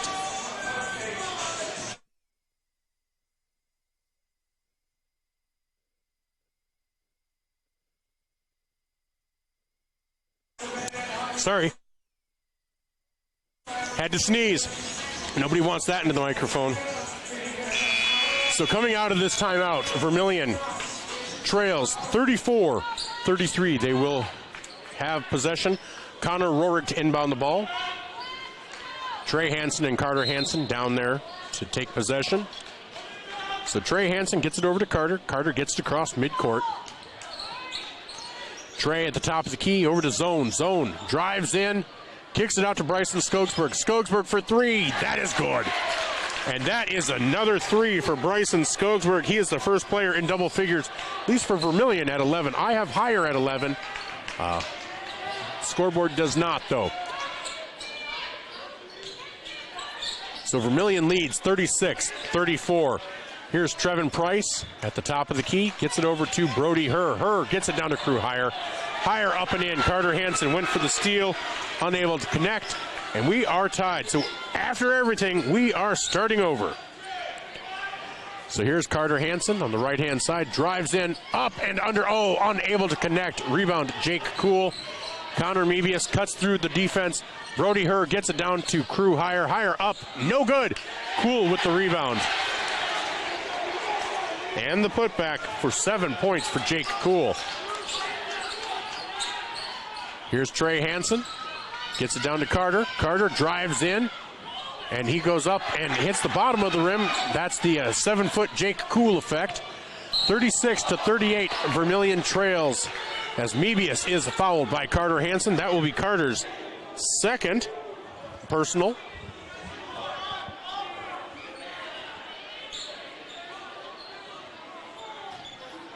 So Brody Herr inbounds to Trevin Price. 3 minutes gone here in the third quarter. Vermillion trails 38-36. Jake Cool over to Mebius. Mebius back to Cool at the top of the key. Calling her out. And here's Mebius. Mebius guarded by Zone Robinson.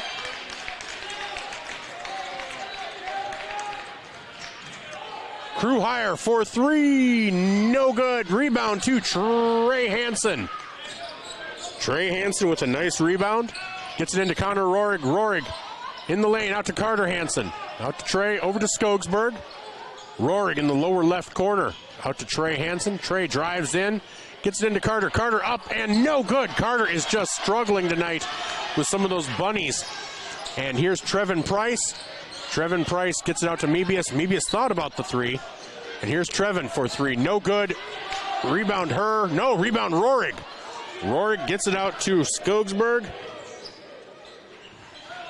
As they slow it up, Zone Robinson for three! Three-pointer for Zone Robinson. As Vermillion goes back into the lead, 39-38.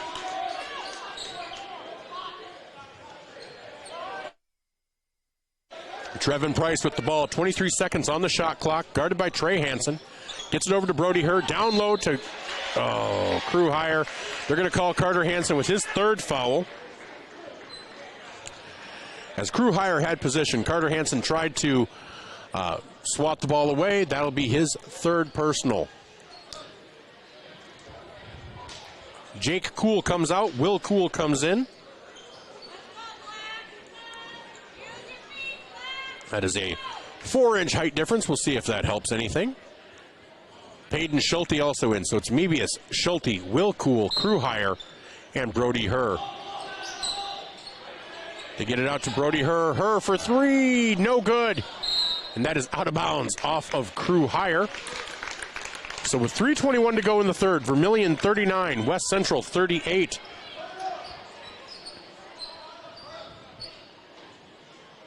West Central has outscored Vermillion by a score of 9-3. 9-6, sorry. Sorry, 11-6. As Landon Cerny comes in, Carter Hansen goes to the bench. Cerny to Rohrig. Rohrig over to Bryson Skogsberg for three, and that is good! Bryson Skogsberg with another three, giving him 14 points on the night. And all of a sudden, like that, Vermillion is up by 4. Connor Mebius gets it out to Will Cool. Will Cool at the three-point line. Gets it over to Mebius. Mebius for a long three, and that is good.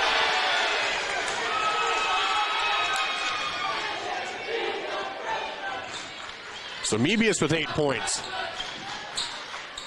So Trey Hansen over to Zone Robinson. Robinson for three, no good. And the rebound goes back to West Central. 2.5 minutes to go in the third quarter. Vermillion 42, West Central 41. Preparing to check in for West Central, Liam Schmeichel. And here's Peyton Schulte. Looks to drive in on Zone Robinson. Gets it into Brody Herr, and that will drop. And Vermillion trails now 43-42. 2 minutes to go. Trey Hansen with the ball. Gets it into Bryson Skogsberg. Skogsberg goes around up at the right hand, and he is fouled on the shot by Will Cool. That'll be Will Cool's second personal. Skogsberg now with 16 points will go to the line to make it 17. Crew Hire and Brody Herr come out. For West Central, in come Colty Gary and Liam Schmeichel. And free throw by Bryson Skogsberg, no good. 44-43, Vermillion leads. Here's Connor Mebius, 4-3, no good. Rebound, Zone Robinson. And they're going to call a foul on Peyton Schulte, I believe.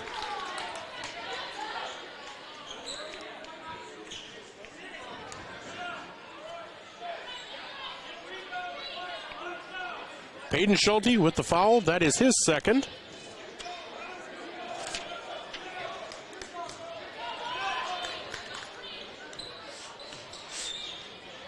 Here's Skogsberg on the left-hand side. Looks to drive. Loses control.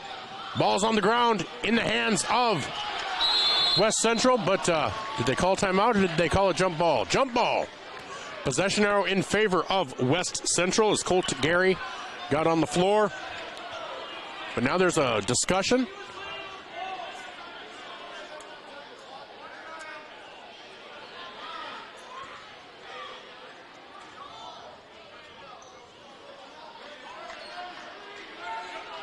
So it is a jump ball.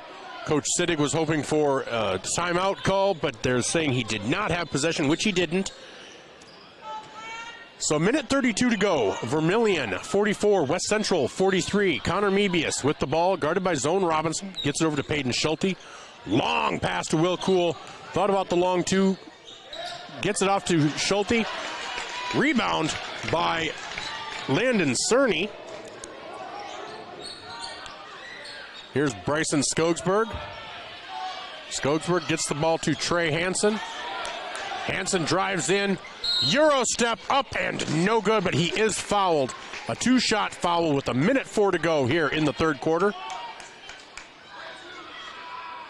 And that is called on Connor Mebius, and that is his third foul. Connor Mebius with 3 fouls. We'll see if that comes into play here. Trey Hansen, first free throw up and good. Vermillion now with a 2-point lead. As here is Trey Hansen's second shot, and that is up and good. So that is 10 points for Trey Hansen. Peyton Schulte throws it right to Connor Rohrig. Steal for Rohrig. Trey Hansen will drive in, and that is going to be a blocking foul on Mebius. That is 4 fouls on Mebius. Isn't that the guy in the Matrix, or was that Morbius? Morbius, all right. So, Mebius comes out. Trevin Price comes in. Connor Rohrig, I need to make sure I write down his steal. It was a beautiful steal. And here's Bryson Skogsberg. 46-43, Vermillion leads with 50 seconds to go. Connor Rohrig at the top of the key gets it over to Landon Cerny. Carter Hansen has been on the bench for about 4 minutes. Now with some foul trouble. Zone Robinson gets it over to Rohrig. Back to zone. Trey at the top of the key will drive in. Kicks it out to Cerny. Cerny for 3. And that is good! Landon Cerny with a 3. Vermillion leads 49-43. Shot clock is off. Peyton Schulte with the ball. Gets it over to Trevin Price. Vermillion with the 6-point lead. After having relinquished the lead at one point during this second half. Oh! And Connor Rohrig hands him in his hand, so it's a steal for Rohrig. Gets it down to zone. Zone goes up. And that is blocked. 3 seconds to go. And the last second shot by West Central, no good. 49-43. After 3, Vermillion extends their lead. Yeah, keeps their lead right at 6. We'll be back after these messages on ESPN Radio, 101.5 FM, 1570 AM, KVTK, Vermillion, Yankton, and Vermillion streaming on YouTube. A game without a crowd is just a scrimmage. A performance without an audience is just a rehearsal. Without your presence, high school sports and the performing arts aren't possible. Ensure that these essential extracurricular activities continue to enrich the lives of students in South Dakota. Purchase a ticket to your local high school's game or performance. This message presented by the SDHSAA.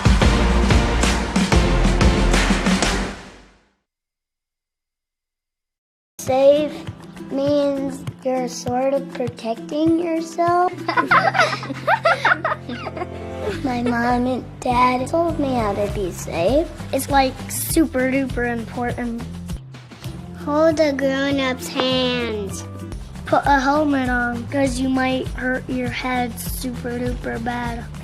Protect their future by protecting yours with your local State Farm agent, Dick Sunday.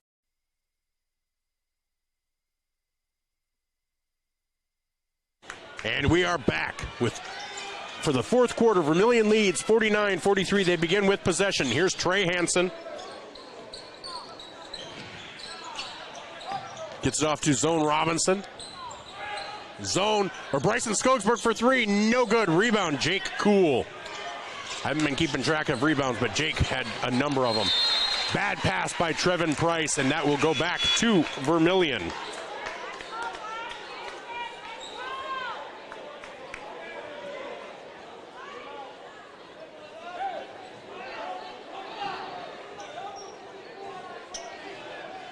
So here's Trey Hansen, bring the ball up. Vermillion with a 6-point lead, 30 seconds in. And they're going to call a carry on Trey Hansen, and Coach Drake is just beside himself.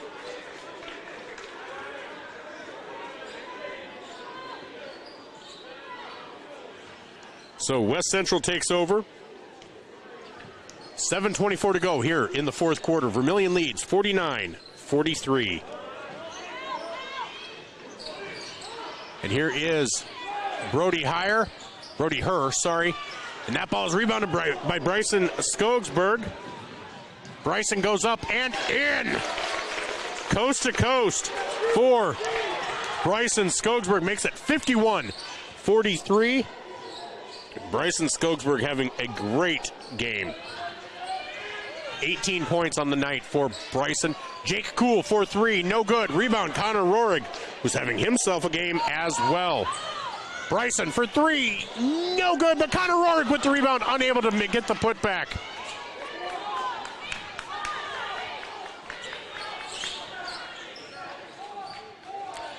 So 51-43, 6.5 minutes to go here in the fourth quarter. Trevin Price out top, guarded by Rohrig, gets it over to Herr. They get it back to Mebius. Mebius playing with 4 fouls. He's got to be careful. Back to Herr. Herr with the fake. Gets Trey Hansen off his feet. Crew Hire drives in. Spin move. And are they calling a travel? Travel on Crew Hire. So 6:12 to go. Vermillion with an 8-point lead here in the fourth quarter as we are in Hartford, South Dakota on the campus of West Central High School. Trey Hansen bring the ball up. Carter Hansen, as well as Connor Rohrig, Zone Robinson, and Bryson Skogsberg. Trey gets the ball to Bryson. On the court for West Central, Jake Cool, Brody Herr, Connor Mebius, Crew Hire, and Trevin Price. Three-pointer for Zone Robinson, no good. Into the hands of Trevin Price. 2 minutes gone here in the fourth quarter. Long pass to Brody Herr. Brody Herr needs to get rid of the ball, and timeout is called by West Central. Is this a 30-second or is this a full?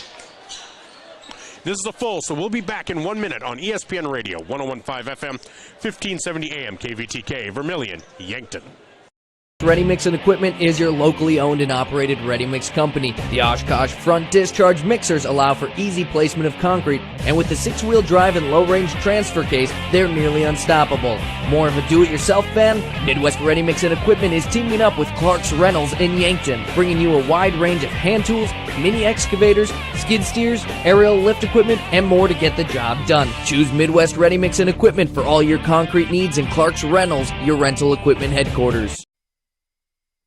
Olson, owner of Blaine's Body Shop in Vermillion. I grew up here, graduated here, and now have a business here. I'm proud to serve the community that has helped me live this dream. I have top-notch equipment, the latest in training, along with a work ethic and the desire to serve you. Should you need repairs in the future, please remember Blaine's Body Shop across from Polaris on the Highway 50 bypass in Vermillion. Blaine's Body Shop. Blaine's Body Shop. Automotive collision repair. Now online at blainesbodyshop.com. All right, back here at the Coliseum in Hartford, South Dakota, campus of West Central. Nice play underneath to Brody Herr. Makes it 51-45 coming out of that timeout, as Herr now has 10 points. for West Central. Zone Robinson with the ball, gets it down to Skogsberg. Skogsberg has it knocked away by Connor Mebius. Again,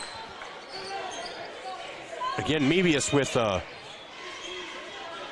4 fouls, has to be careful. Has the ball knocked away by Carter Hansen into the hands of Connor Rorig. Nice play by Carter Hansen. Here's Trey over to Carter. Carter with the pass over to Connor Rorig. Rorig down over to Zone Robinson. Robinson for 3, no good. Picked up by Trevin Price. Price gets it down to Crew Hire. Crew Hire up and good with the layup.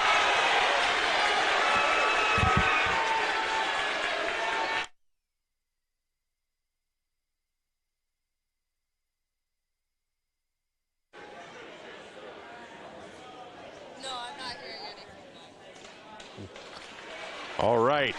Well, we are Crew Hire. Foul was on Bryson Skogsberg. Skogsberg comes up limping a little bit. That is Skogsberg's 3rd personal. Crew Hire with a 2.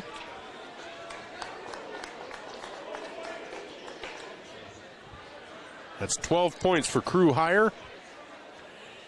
And he will go to the line to shoot for the old-fashioned 3-point play, which would bring it into a 3-point game. Bryson Skogsberg comes off.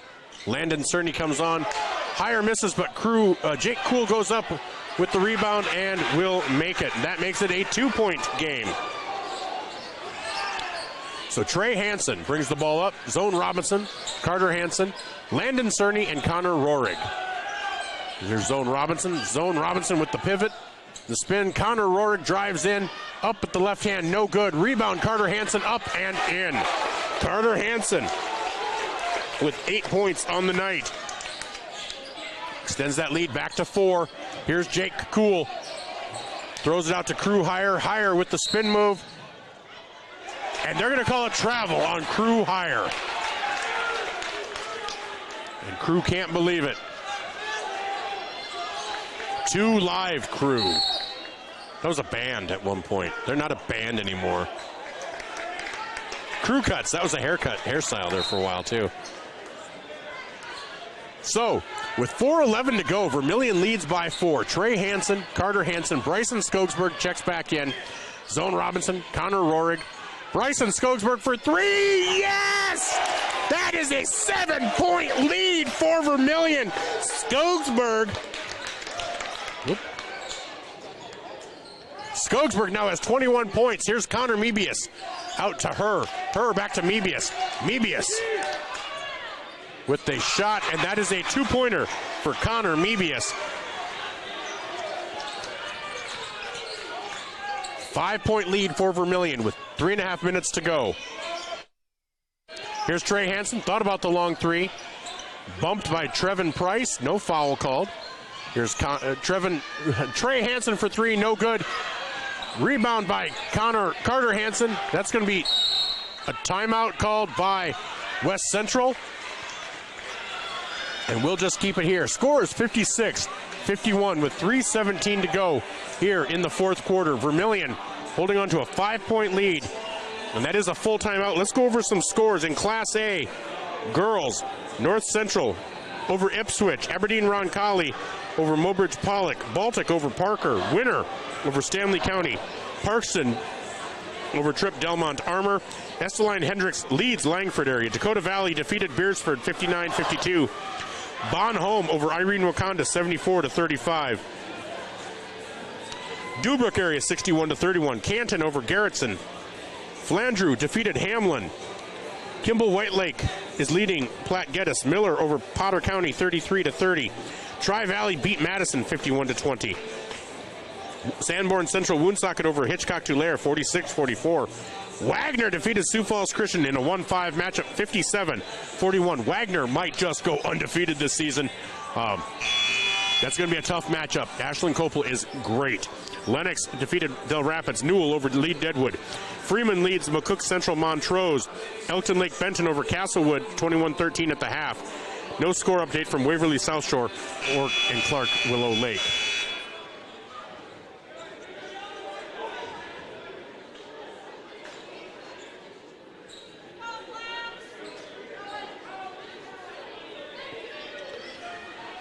So West Central called the timeout. So with 3:17 to go, Vermillion 56, West Central 51. Trevin Price brings the ball up for West Central. It's Trevin Price, crew hire, Brody Herr, Jake Kuhl, and Connor Mebius. Crew hire up with the right hand, no good. Rebound, Bryson Skogsberg. Right now, Skogsberg is the player of the game for Vermillion. Trey Hansen with 3 minutes to go. Gets the ball down to Connor Rohrig. Over to Carter Hansen. Coach Drake just saying, calm down. Use the clock. Bryson Skogsberg for three, no good. And the rebound into the hands of Trevin Price. 2:45 to go here in the game. 56-51 in favor of Vermillion. Connor Mebius looks to drive in, gets it over to crew hire. Back to Mebius. Cross-court pass to Trevin Price. Long cross-court pass to Jake Kuhl. Kuhl back to Trevin Price. And he is in the paint. Short jumper for Price is good. Good defense this. Just a great job by Price. And those are his first points of the game. 2:15 to go. Zone Robinson. Trey Hansen, Carter Hansen, Connor Rohrig, and Bryson Skogsberg. Here's Connor Rohrig at the top of the key. Gives it over to Trey Hansen. Almost looks like a clear shot. And are they going to get a foul on Jake Kuhl? But yes. But on the shot. And that is the first foul on Jake Kuhl. So Trey Hansen to go to the line to shoot two. 56-53 lead for Vermillion. 2 minutes to go. Trey Hansen, 10 points on the night. First free throw is up and good. Makes it a two-possession game. Not that you necessarily want to start thinking about that, but that is something. It's a two-possession game. 4-point lead. And, oh, that one does not go in. His first miss of the night from the free throw line. Less than 2 minutes to go. Vermillion with Connor Mebius brings the ball up, using the pick by Jake Kuhl. Gets it down to Luke Knight. Up to Jake Kuhl. Kuhl back out to Knight. Knight for three. No good. And that ball is into the hands of Carter Hansen. And there's going to be a foul again on Jake Kuhl, I believe.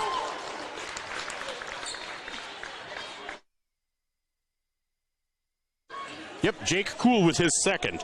And again, with 1:38 to go, you're not considering it foul trouble. Connor Mebius, though, still has 4 fouls. That is something that has to be concerning to West Central. Will affect his defense. Here's Trey Hansen bringing the ball up from the inbound pass from Connor Rohrig. 1.5 to go. 90 seconds to go here in the game. And that's a timeout by Vermillion. It's a full timeout. It's a full timeout. So we will... you know what? We're just going to keep it here. I'm going to give you some more scores because that's what we do. We're about the people here. We're a populist kind of broadcast. Right, Liz? Yeah, Liz doesn't know what I'm talking about. She's like, what? Huron leads Brookings 56-37. O'Gorman, holy moly, defeated Sioux Falls Roosevelt and Girls 58-16. Sioux Falls Jefferson over Brandon Valley 55-48. Sioux Falls Washington beat the Gazelles 55-36. Now, again, 19 points. Sioux Falls, Washington is the second-ranked team in the state. I'm telling you, the Gazelles are going to state. The Gazelles are going to state. Mitchell over Watertown 45-18 at the end of the third period. In Class B, Gayville-Vollen defeated Wausau 61-35. Warner doubled up Aberdeen Christian 56-28. Lyman defeated Sully Butte 66-48. I want to get Centerville. What? Centerville beat Freeman Academy Marion 60-4. Viborg Hurley girls over Bridgewater Emory 52-50. Avon over Karsika Stickney 45-38. Here's the inbounds from Vermillion. 1:27 to go. Trey Hansen with the ball, and they're going to call a foul on Trevin Price. Call a foul on Trevin Price. That is his third foul. So 1:25 to go. That's the fourth team foul. Rohrig will inbound the ball. Trey Hansen has it in his hands on the left-hand side. Brings it back to the center. Or is that the third team foul? Third team foul, it looks like. So 25 seconds to go on the shot clock. Carter Hansen back to Trey. Vermillion's going to milk it. It's a 4-point lead. It's a two-possession game. So if they can get a good shot, maybe try to get, and they're going to call it charge. What kind of call is that? So Trey Hansen with his first personal. That is a bogus call. You do not call a flop like that a charge. You cannot call that right then. 1:05 to go, 57-53. Horrible call, horrible timing. Trevin Price, guarded by Connor Rohrig. They get it down to Crew Hire. Hire back out to Trevin Price. Brody Herr, back to Price. Connor Mebius, guarded by Zone Robinson. Connor Mebius for three, no good. And that is a over the back by Brody Herr. That's the way you call it. 57-53, 43 seconds to go. 4 team fouls on West Central. Vermillion with the ball.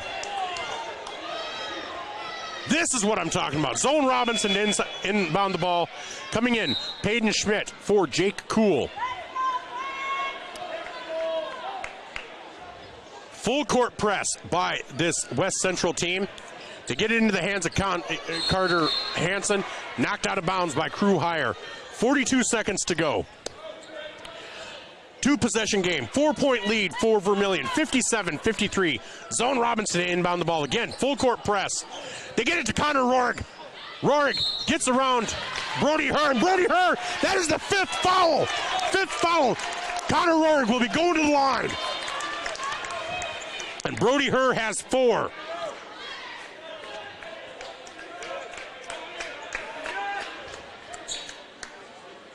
So Peyton Schmidt comes out. Jake Kuhl will come in. Nope, that's only 3 on her. I'm looking up there too soon. They've already changed it. But Connor Rohrig, 40 seconds to go. First free throw from Connor. Up and good! That makes it a 5-point game. Connor Rohrig with the game of his life that I've seen.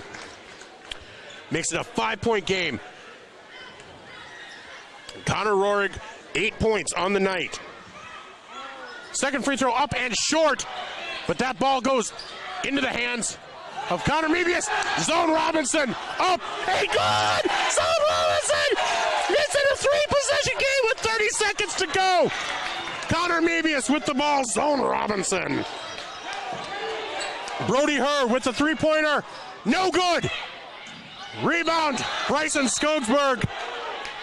And they're going to call it travel. It's legit. He landed on his back. It's technically a travel. So 18.8 seconds. It's a 3-possession game.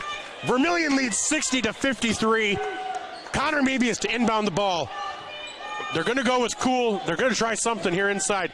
Here's Trevin Price. They don't have time to horse around. They get it out to Mebius. Mebius leans in. Shot no good. Vermillion's going to win. Vermillion's going to win. Jake Kuhl with his 3rd foul.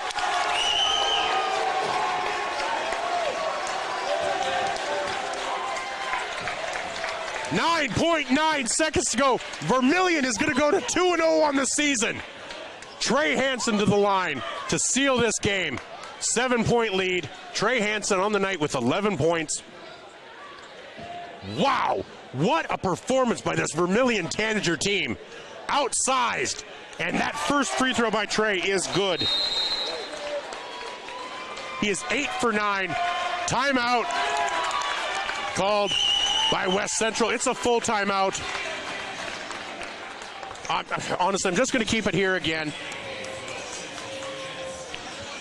Wow, 61-53, 9.9 seconds. Vermillion is going to come away with a victory.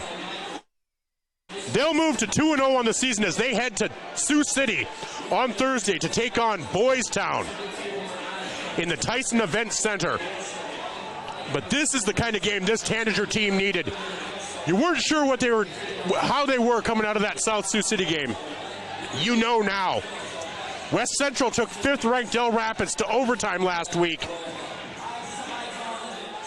And Vermillion is going to beat them by at least 8, if not 9, possibly double digits. Trey Hansen at the line to shoot 2. And Coach Jay Drake has to love this game. I'm going to say it right now. You expect stuff out of Bryson Skogsberg, out of Trey Hansen, Carter Hansen. Connor Rohrig was the player of the night. Connor Roehrig played defense. He played offense. He was the glue that held this team together. If you're going to get a performance like that from Connor Roehrig every night, this team is a team to be reckoned with. So Trey Hansen, first free throw is up, and oh, that was his second free throw, I guess. Okay. And so 9 seconds. Brody Herr for three, no good. Rebound Crew Hire up, no good.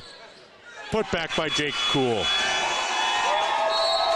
And the Vermillion Tanagers will come away with a 62-55 victory here in West Central. In a game that we could look back upon and say this was the turning point of the season. We'll be back with our first Dakota National Bank post-game show after this Murph's Appliance timeout on ESPN Radio, 101.5 FM, 1570 AM, KVTK, Vermillion, Yankton, and Vermillion streaming on YouTube. Need a new set of tires? Look to Carlson's Body Shop in Beersford. How about some accessories like WeatherTech floor mats, Access roll-up truck covers, bed liners, remote car starters, and thousands of other products. Hey, you can look at everything at your convenience online too at carlsonsbodyshop.com. No wonder the song says, Bring it down to Carlson's Body Shop, your complete car care center. Clay County Abstract and Title Company has a complex job that boils down to something very simple, helping you purchase your dream with confidence. When investing in a new home, a new site for your business, or piece of property, you want peace of mind that the property is truly yours. Clay County Abstract and Title Company has been doing just that since 1946. Clay County Abstract and Title Company, proud supporters of Vermillion activities and proud to be a part of your dreams come true. Whether you're in the market to purchase a new home for your family, you want to sell your existing home, or you're a student looking to rent an apartment, Dakota Realty and Property Management can fit your needs. Being locally owned and with over 150 years of combined experience, they are the experts at helping you find your new home. Go to Dakota Realty and Property Management because they like what they do. Dakota Realty is a proud supporter of Vermillion Athletics. Dakota Realty and Property Management, located at 125 East Cherry Street, Vermillion. The first bank in South Dakota was the easy part, earning the confidence of local farmers, helping families account for their dreams, and securing the future for countless businesses took us a little longer. We owe it to the hard workers, big dreamers, and forward thinkers out there. Thank you for making South Dakota a great place to call home.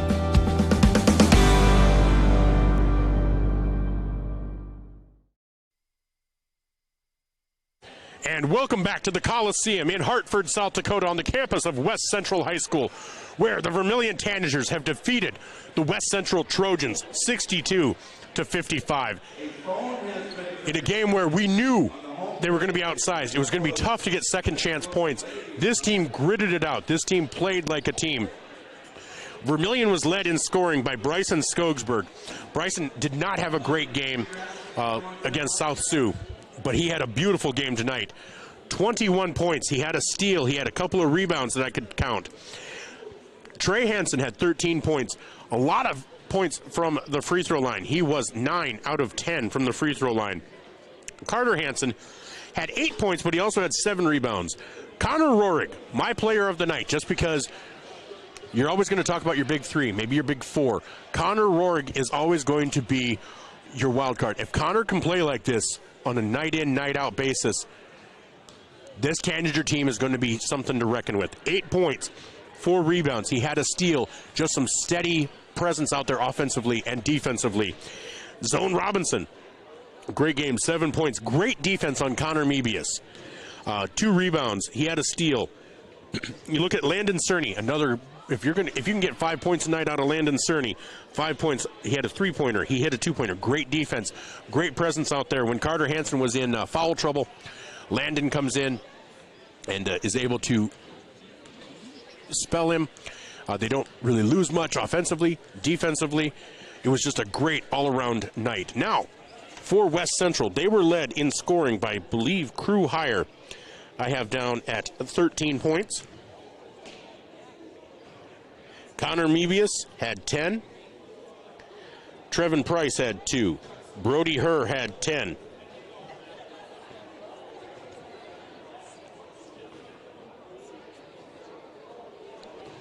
Jake Cool had 9. Will Cool had 5. Luke Knight had 2.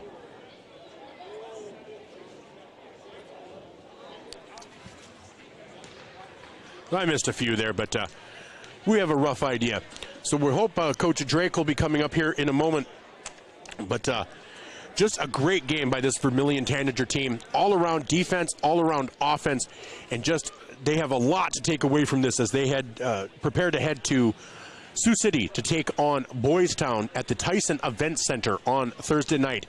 Now, Joe Van Gore will be on the call on Thursday night as the boys will be on Classic Hits 106.3 KVHT and Vermillion streaming on YouTube. And the girls will be on ESPN Radio 101.5 FM, 1570 AM KVTK, and Vermillion streaming on YouTube. So just a great game. Let's take a look at some scores from around the state. So I just need to... As we take a look, as here comes Coach Drake, and he's bringing Connor Rohrig. Connor Rohrig, unfortunately, will go to the other team. Hopefully he'll stop by and talk to us, but we will give Coach Drake the headset here as we talk to Coach Drake.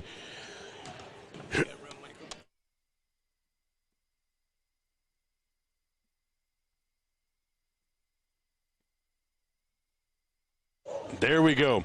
All right, Coach Drake. Wow. Came in, it was a battle until the end, and I can move that computer there. No, you're fine, you're fine. Battle until the end as, you know, it was a tough matchup, but a matchup that I think serves the team well, especially moving forward. But you come into a game where they have you outsized. You have a 7-footer in the middle. You have Crew Hire at 6'4". You know, you have other players at 6'3". You know, especially at the jump, you're looking at the jump ball right at the beginning. It's Carter Hansen at 6'3" versus 7-foot Jake Cool. But it seems like this team played exactly like that, a team. Defensively, offensively. There were times where things got a little hectic out there and you'd call the timeout, but just seemed like a really good all-around game for this team tonight. Yeah, it was a huge challenge for us, number one, and you know, you said it right there at the beginning. We just got done telling our team in the locker room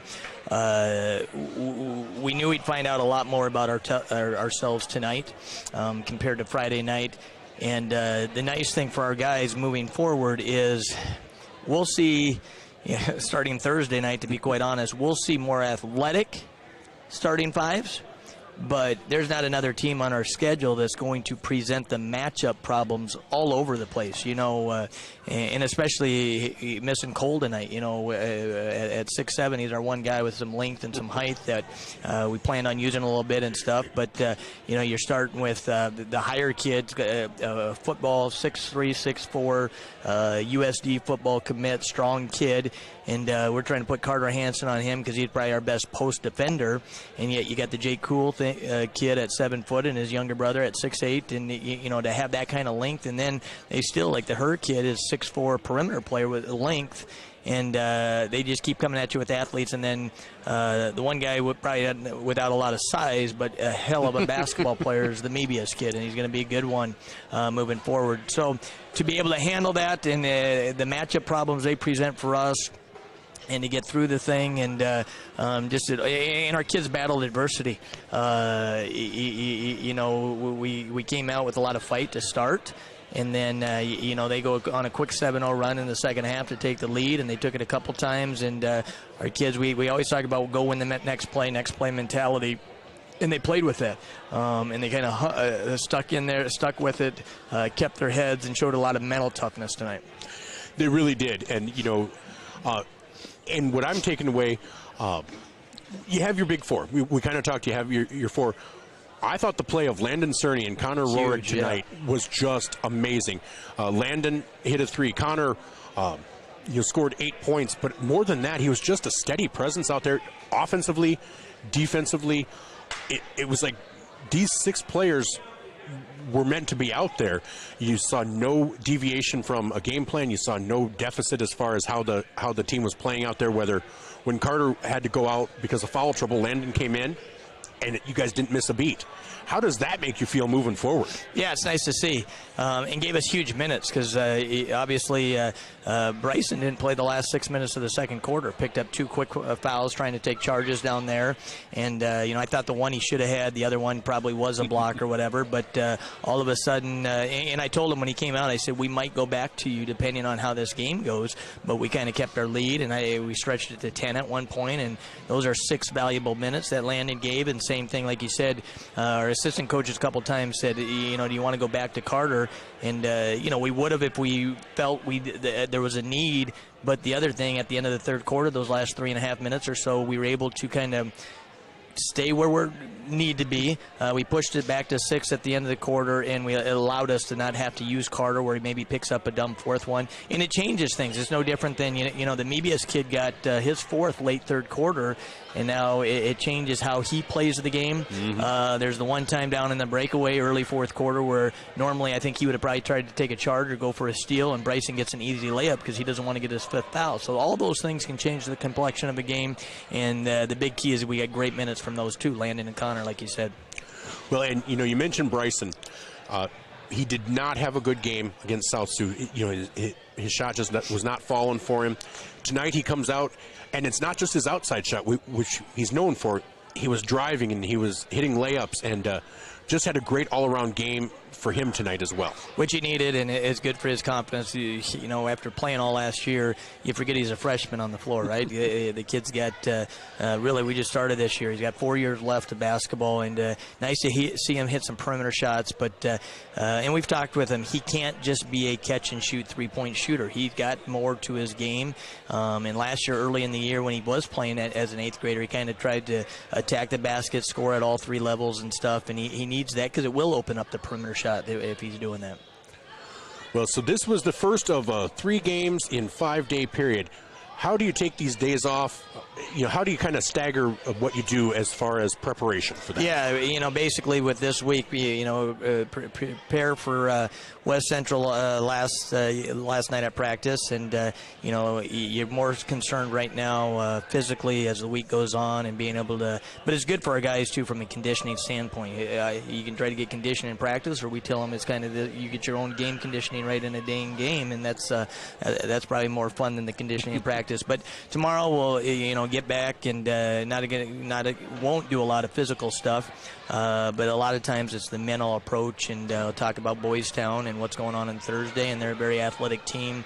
Starting 5, they go 6'8", 6'5" inside, and long, athletic, strong kids, and then 6'2", 5'11", 5'9" on the perimeter, and their point guard similar to the Mebius kid, not a freshman, but can really do some things from the point guard position.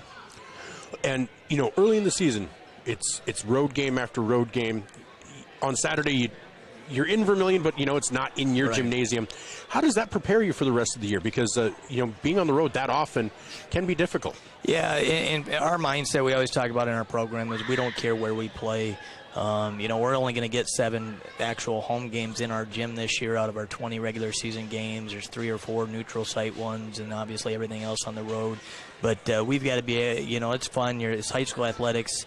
I always joke around. We don't care if it's in our gym, on the road, at Prentice Park. We'll show up. We'll play. Hopefully, we defend, and that defending and playing hard and rebounding. Those are things that'll travel anywhere, whether it's your gym or on the road. And it's probably good for a young team like us to do some of this early on and have to kind of get through a stretch like this before we actually get a game in our gym. Well, Coach, thank you so much for taking the time to stop up here. Congratulations on a great win. Rest up, and we'll see you Thursday. All right. Thanks a lot, Michael. Thank you. That was Coach Jay Drake of the victorious Vermillion Tanagers here on our First Dakota National Bank postgame show. We're going to take a break, and then we'll come back with our Murph's Appliance scoreboard as we look around the state here on ESPN Radio, 101.5 FM, 1570 AM, KVTK, Vermillion Yankton, and Vermillion streaming on YouTube. Digital Solutions started small, but now we're growing as FDS provides live streaming coverage for over 20 schools across 3 different states on our Fuller Digital Solutions YouTube channel. Subscribe to get notified when we go live for your school events. Big events are captured live, and your business can get noticed with advertising during our live streams. Local talent and camera operators are encouraged to contact us too. For future employment, no experience necessary, we will train. For information about advertising or working with Fuller Digital Solutions, email us and follow us on Facebook. Interior technicians. I'm ready for my big role, Jerry. What do you mean? You said I'd be in your next 30 commercials. No. I said Intech has over 30 years of commercial cleaning experience. You know, like offices, so they can ensure happy visitors and a healthy workforce. So the shoot's in an office? I can make that work. Oh my goodness. When you need it clean, call the Intech team. Welcome back to our First Dakota National Bank postgame show. I'm Michael Schumacher alongside Liz Marshall. Well, we're going to just give you some Class A scores. Class AA, for those who are interested, the Yankton Bucks lost to Sioux Falls, Washington, 53-37. So both the Gazelles and Bucks are on 2-game losing streaks. In Class A, Winner defeated Stanley County 56-26. Parkston overtripped Delmont Armor 52-35. Baltic over Parker 73-50. Ipswich leads North Central 52-30. Hamlin defeated Flandreau 68-27. In kind of area games or DAC 12 and rival games, DeSmet over Clark Willow Lake 59-50. Canton defeated Garrettson 82-39. Madison over Tri-Valley 36-21. Bonhomme over Irene Wakanda right now 47-32. Dakota Valley leads Beersford 55-36. St. Thomas More leads Douglas 37-35. And that is our roundup for the scoreboard on our Murph's Appliance scoreboard, our Midwest Ready Mix scoreboard, and this Murph's Appliance timeout. Well, that's going to do it for us. We will be back with you on Thursday. The boys will be in Sioux City taking on Boys Town at the Tyson Event Center. The girls will be home taking on Ponca. And so we'll be covering that on Vermillion Streaming. And for Liz Marshall, I'm Michael Schumacher. We'll be back on Thursday as Vermillion wins both ends of this doubleheader. And we'll be back with you here on ESPN Radio, 101.5 FM, 1570 AM, KVTK, Vermillion, Yankton, and Vermillion Streaming on YouTube.